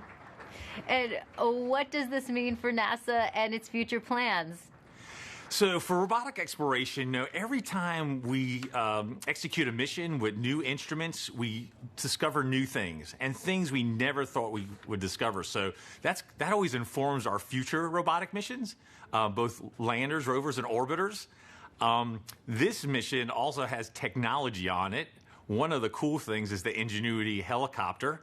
It's an experiment on this mission, but if it's successful, we can use it as an science observation platform by putting instruments on it, and also use it as a scout for future rover missions, and then just the entry, descent, and landing capability. It'll allow us to land more larger, more ambitious robots on the surface of Mars, and then for human exploration. We have the Mars Entry, Descent, and Landing Instrumentation, which is going to give us EDL information. We have the Mars Environmental Dynamics Analyzer. It's going to give us size and properties of dust particles, because when we send people, we're going to have to deal with that dust. This is just an incredible mission because of the science and the technology, and then caching samples for a Mars sample return mission. That will be an amazing mission, the first round trip to Mars and back, and bringing those samples cached by Perseverance back to Earth to examine with state-of-the-art equipment in our laboratories here on Earth. We have so much to look forward to. And we also have a student question coming in from Landon. Let's take a look. Hi, my name is Landon Applegate. I'm in 6th grade, and I'm going to Academy for Academic Excellence. And my question is, do you think we could get resources from Mars to help on future missions, or even as like a launching point? Great question, Landon. Actually, we have an experiment called the Mars Oxygen In Situ Resource Utilization Experiment, or MOXIE, and it's going to demonstrate generating oxygen from atmospheric CO2. And that could help generate breathable oxygen, and even if we can liquefy it, oxidizer for propulsion systems. So that's a tech demo on Perseverance. And then we're going to continue to characterize the frozen water on and below the surface of Mars, and eventually try to figure out how to extract that water from the Martian soil, or what we call regolith. And then we can use that for potable water, and also break it down into oxygen and hydrogen for rocket fuel. So absolutely, we're going to try to eventually figure out how to live off the land to support human missions to Mars. Thanks for taking the time to talk to us today, Steve. Thank you. And now that Perseverance has safely touched down on Mars, let's learn more about what's in store for the rover. Joining us now is Surface Mission Manager Jessica Samuels. Jessica, your surface operations team has now taken over. What are they doing now? Yes. Hi, Raquel. We are so excited here in the Surface Mission Support area. The team will do a handover with the Entry, Descent, and Landing team and pass any critical information, and then this team behind us will be the team that does the health and safety assessments daily as we progress on this mission. And what do the upcoming weeks look like for your team? So as we enter Mars time now, the commanding team will be working overnight while the rover is asleep so that we can perform the initial checkouts of our key rover functions and our science instruments. And we have to do this all in time for the regularly scheduled communication pass, which happens in the morning. And so we will be working around the clock, making sure that Perseverance is healthy, and we will begin this exciting adventure. And can you tell me, what's it like living on Mars time? It's a little bit like constantly, flying and changing your time zone.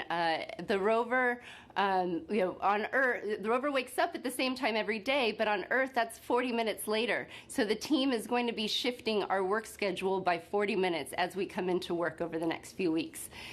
So it'll be exciting and some late nights, but we're also excited and we can't wait. It's a whole new lifestyle. Yes. We also have a student question for you. This is Sophia's video. Hi, my name is Sophia Lopez, and my question for NASA is, how's Perseverance gonna survive? And here's a drawing that I made from Perseverance thinking about Earth. Thank you. Well, Sophia, Perseverance survives with a power source that charges its batteries overnight while it sleeps, and it keeps heaters on so that all of our critical electronics can stay warm, as well as our mechanism. But it's really survived by the team that performs the health and safety assessments every day and communicates with the rover and makes sure that she's doing okay. Well, thanks for your time, Jessica, and good luck living on Mars time. Thank you. Should be fun. Let's head back to Marina as she gives us a sneak peek into the future at JPL. Thanks so much, Raquel. It's definitely bustling behind me. It's not quiet like it was just 20 minutes ago. And congrats to the whole team. What an amazing accomplishment. Mike Watkins is the director of NASA's Jet Propulsion Laboratory. He was the mission manager during the Curiosity rover landing on Mars. Welcome, Mike. Oh, thanks. Glad to be here. You can see all my mask markings on. Well, you were just celebrating, and rightly so. Now, you've been around for a number of Mars landings. What makes this one special? Well, two things. I mean, it's the biggest and best rover we've ever sent to Mars, and it can really, do amazing things in terms of, its own scientific exploration of this habitable environment, at Jezero. But, it's also, as you've heard today, it's the first step in Mars sample return. So really, it's not only doing its own mission, it's setting us up for a series of missions and to bring those samples back. And, a lot of the effort to develop the rover was specifically designed, for that sampling and caching system. It's one of the most complex robotic systems ever made. And having it down safely means Mars sample return continues right on course, and we are moving forward. Wonderful. Now, JPL has a long history with robotic space exploration. Why do you think it's so important to continue to push those boundaries? There's a lot of reasons. I mean, obviously, for places that are far away, like Mars, and even farther away, like Europa, right now, robotic exploration is the only way we can make those scientific discoveries and really understand these early habitable environments. In the case of Europa, maybe it's even still habitable. And, we're not ready to go there with astronauts yet, but the robots are ready to go there. And so we always, are forerunners and pathfinders of human exploration. And we start by sending, our eyes and arms there in the form of a robot. And it is just fantastic to be able to do that and to learn from each rover, learn from the science and the engineering, and make the next one better and make more and more discoveries. And every time we do one of these missions, we make fabulous discoveries. And each one is more exciting than the last. The future does look exciting. Now, as director of JPL, what would you like to say to those teams right now celebrating? Oh, obviously they have earned it. Let me tell you. I mean, have worked, for years and years on this mission. And then in the past year, of course, we had the COVID experience. And I want to thank not only the team, but also, all of JPL. A lot of folks had to pitch in here, in terms of making sure our remote telework, our IT systems were good enough to support folks working from home. All of the folks looking at PPE and our safe distancing and reconfiguring facilities to make them safe for the employees. It's just an incredible amount of work by the entire lab, and of course, especially by this team. And and in one sense, the 7 minutes of terror are very exciting. But on the other hand, the mission's just started, right? We built the mission, not to land, but actually to drive and get the samples and do other technology, demonstrations. And so, for much of the team, this part of the mission's over. But for most of the team, the mission's really just starting. And so, I think they're very excited. But everybody, I think, can take a deep breath and a sigh of relief now that we are safely down on the surface. Yes, that collective sigh of relief, and I hear a lot of excitement and celebration behind me as well. So thanks so much for joining me, Mike. It's my pleasure, and thanks to everyone for joining us, too.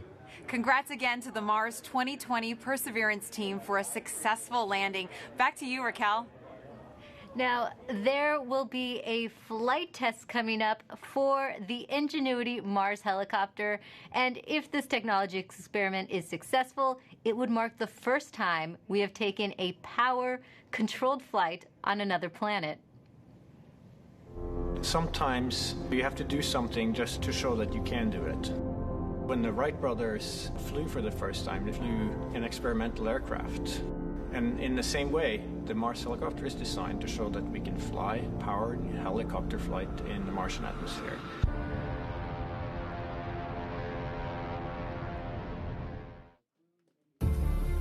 From day one, this was the unwavering dream of our team, to get our helicopter launched to Mars so that we can get that opportunity to do that very first rotorcraft flight test in the actual environment of Mars. It's extremely difficult to fly at Mars because the atmosphere is so thin. Compared to Earth, at Mars it's less than 1%. So the first and foremost challenge is to make a vehicle that's light enough to be lifted. And then the second is to generate lift. The rotor system has to spin very fast. 2,000, 2,200, 2,400, 2,600. We're spinning between 2,000 and 3,000 revolutions per minute, and it takes a lot of energy. So it's that balance of a very light system, yet having enough energy that's needed to spin the rotor so fast to lift, and on top of it, having to design in the autonomy. It has to be fully autonomous from the time it takes off to the time it lands. What we do on the ground is we plan the flights, and so we determine from here where we want the helicopter to go. Our experiment window is 30 Martian days. So we have planned up to 5 flights of incremental difficulty. The very first flight, the main thing is we want to get the legs off the ground, and so we will basically go up about 3 meters, and we'll hover there, and then we'll come down again, and that will be the first, really major milestone. Most of our flights will be at the 3 to 5 meter height. We will be going horizontally again at a few meters per second, probably go out, 50, 70 meters and come back. In successive flights, we'll probably push that further, try to go further. So our priority will be to get back engineering telemetry and not so much images, but I'm sure we'll return a few, because they'll always look cool. At this point, we've tested all we can on Earth. We have mathematical models that shows how it will fly at Mars, and we've tested it in the simulated environment that we can create on Earth. It really is time now to do the real flight tests at Mars. Nothing is a given, but we have done everything we can in terms of a test program here on Earth. The vehicle's performing extremely well so far. It's been doing exactly the right thing, even right now when it's bolted onto the Perseverance rover. So there's a very good chance that we'll pull it off, yes. But it's still high risk, and none of us forget that you could have a glitch that, could mean end of mission, yes. It's going to be exciting, reacting to any surprises we have. We can't wait. What's really most important is everything we're learning here is for the future rotorcraft systems that we want to introduce into space exploration. Mimi Ong is the project manager for Ingenuity. She joins us now as they await a chance to check out their helicopter in the coming days. Welcome, Mimi. Thank you, Marina. Oh my goodness, we've been talking about this for months, Mimi. Did you ever think you'd be here at this point? I mean, what's going on in your head right now? This is super exciting. You know, we have been working on Mars helicopter for over 6 years, testing and carefully designing it for operation at Mars. So what's going through my mind? Ingenuity Mars helicopter is finally at the destination that it is designed for. Now that Ingenuity is on Mars, what is the timeline you hope to accomplish as you move forward? We have a series of major milestones between now and Ingenuity's first flight. So tomorrow we'll turn on the helicopter and its base station to confirm health after experiencing the dynamics through the EDL just now. And the next major milestone will be when the rover deploys the helicopter to the surface. And that marks the first moment that Ingenuity operates on its own in a standalone manner. And surviving that first cold, frigid night of Mars will be a major milestone. We'll execute a series of checkouts, and then we will perform that very important first flight. And if the first flight is successful, we have up to 4 more flights in the 30 Martian days that we have set aside for our flight experiments. And that's when you finally can breathe, right, Mimi? Yes. Now, why is it so important to have that aerial dimension to space exploration? A helicopter flying far ahead of rovers and astronauts in the future can provide high-definition reconnaissance information for the rovers and the astronauts before they take the long journeys. And as importantly, being able to fly will enable us to get to places that we cannot get to with rovers and astronauts, like sites of steep cliffs, deep inside crevices, areas of high scientific interest. It will be game-changing. Game-changing is right, and we've talked about this a lot. You've mentioned the risk is huge, Mimi, but the reward is high. What will be your greatest reward? You know, our team started with the question of whether a helicopter can fly at Mars, given the extremely thin environment. And we systematically demonstrated a series of technical steps. We demonstrated lift first, and then we demonstrated lift and the first ever powered control rotorcraft flight in simulated Mars atmospheric density. And then we went on to build the full-up helicopter that can not only fly, but operate and survive autonomously at Mars, all under 1.8 kilograms, about 4 pounds. And each of these major milestones have been a first. And the success at each of these has been so rewarding. And along the ways, the rewards just kept coming. And I have to tell you, at this moment, it's going up exponentially. So after all these tests, analysis, simulations, and more tests on Earth, our team now gets a chance to test, prove, and learn how it works in the actual environment of Mars. Our team can't ask for a bigger reward than that. Oh, Mimi, I'm so happy for you and your team. And now we're going to take a question from social media on Instagram for you. At Not Vibhuti asks, is the helicopter going to be doing science? Well, the helicopter Ingenuity is a technology demonstration, and we are demonstrating the ability to fly and learning how to fly for the very, very first time. And so this is a technology demonstration and a pathfinder for future larger rotorcraft, future missions that will carry much larger instruments. So on this mission, we're not doing any science. We're concentrating on engineering data. How did the vehicle perform? And as you saw Bob Belram in the video before, we will be taking a few first ever color pictures from the flying aerial vantage point, but they'll be icing on the cake. For this one, this is all about engineering data and how do we fly compared to all our tests we have done on Earth. Mimi, so much for your team and the future generations of scientists and engineers to look forward to. Thank you. Thank you so Great much day. for joining us, Mimi, and good luck to your team with that first test flight. Thank you so much. Now we look forward to the Perseverance rover and Ingenuity helicopter beginning their journeys on Mars as their adventures are just about to start. Go Perseverance and go Ingenuity. Back to you, Raquel. Thanks, Marina. Landing on Mars is never easy, but this team has persevered, and NASA's 5th rover is on the red planet. You can still hear them buzzing in the back right now. And to get the latest updates on Perseverance as it explores Mars, follow @NASA Persevere on Facebook and Twitter. I'd like to thank everyone watching for joining us today. And to the students and teachers tuning in, we hope you learned a lot from today's landing, and thank you for all your questions. We have a news briefing coming up at 2:30 p.m. Pacific Time. That briefing will wrap up the day and include reactions from Perseverance team members.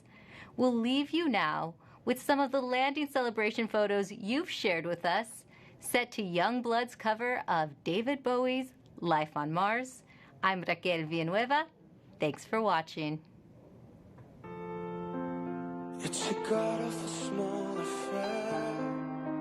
To the girl with the mousy hair, but her mommy is yelling no, and her daddy is told her to go, but her friend is nowhere to be seen. Now she walks through a sunken dream to the seat with the clearest view, and she's hooked on the silver screen. But the film is a saddened bore, for she lived it 10 times or more. She could spit in the eyes of fools as they ask her to focus on sailors fighting in the dance hall. Oh man, look at those cavemen go.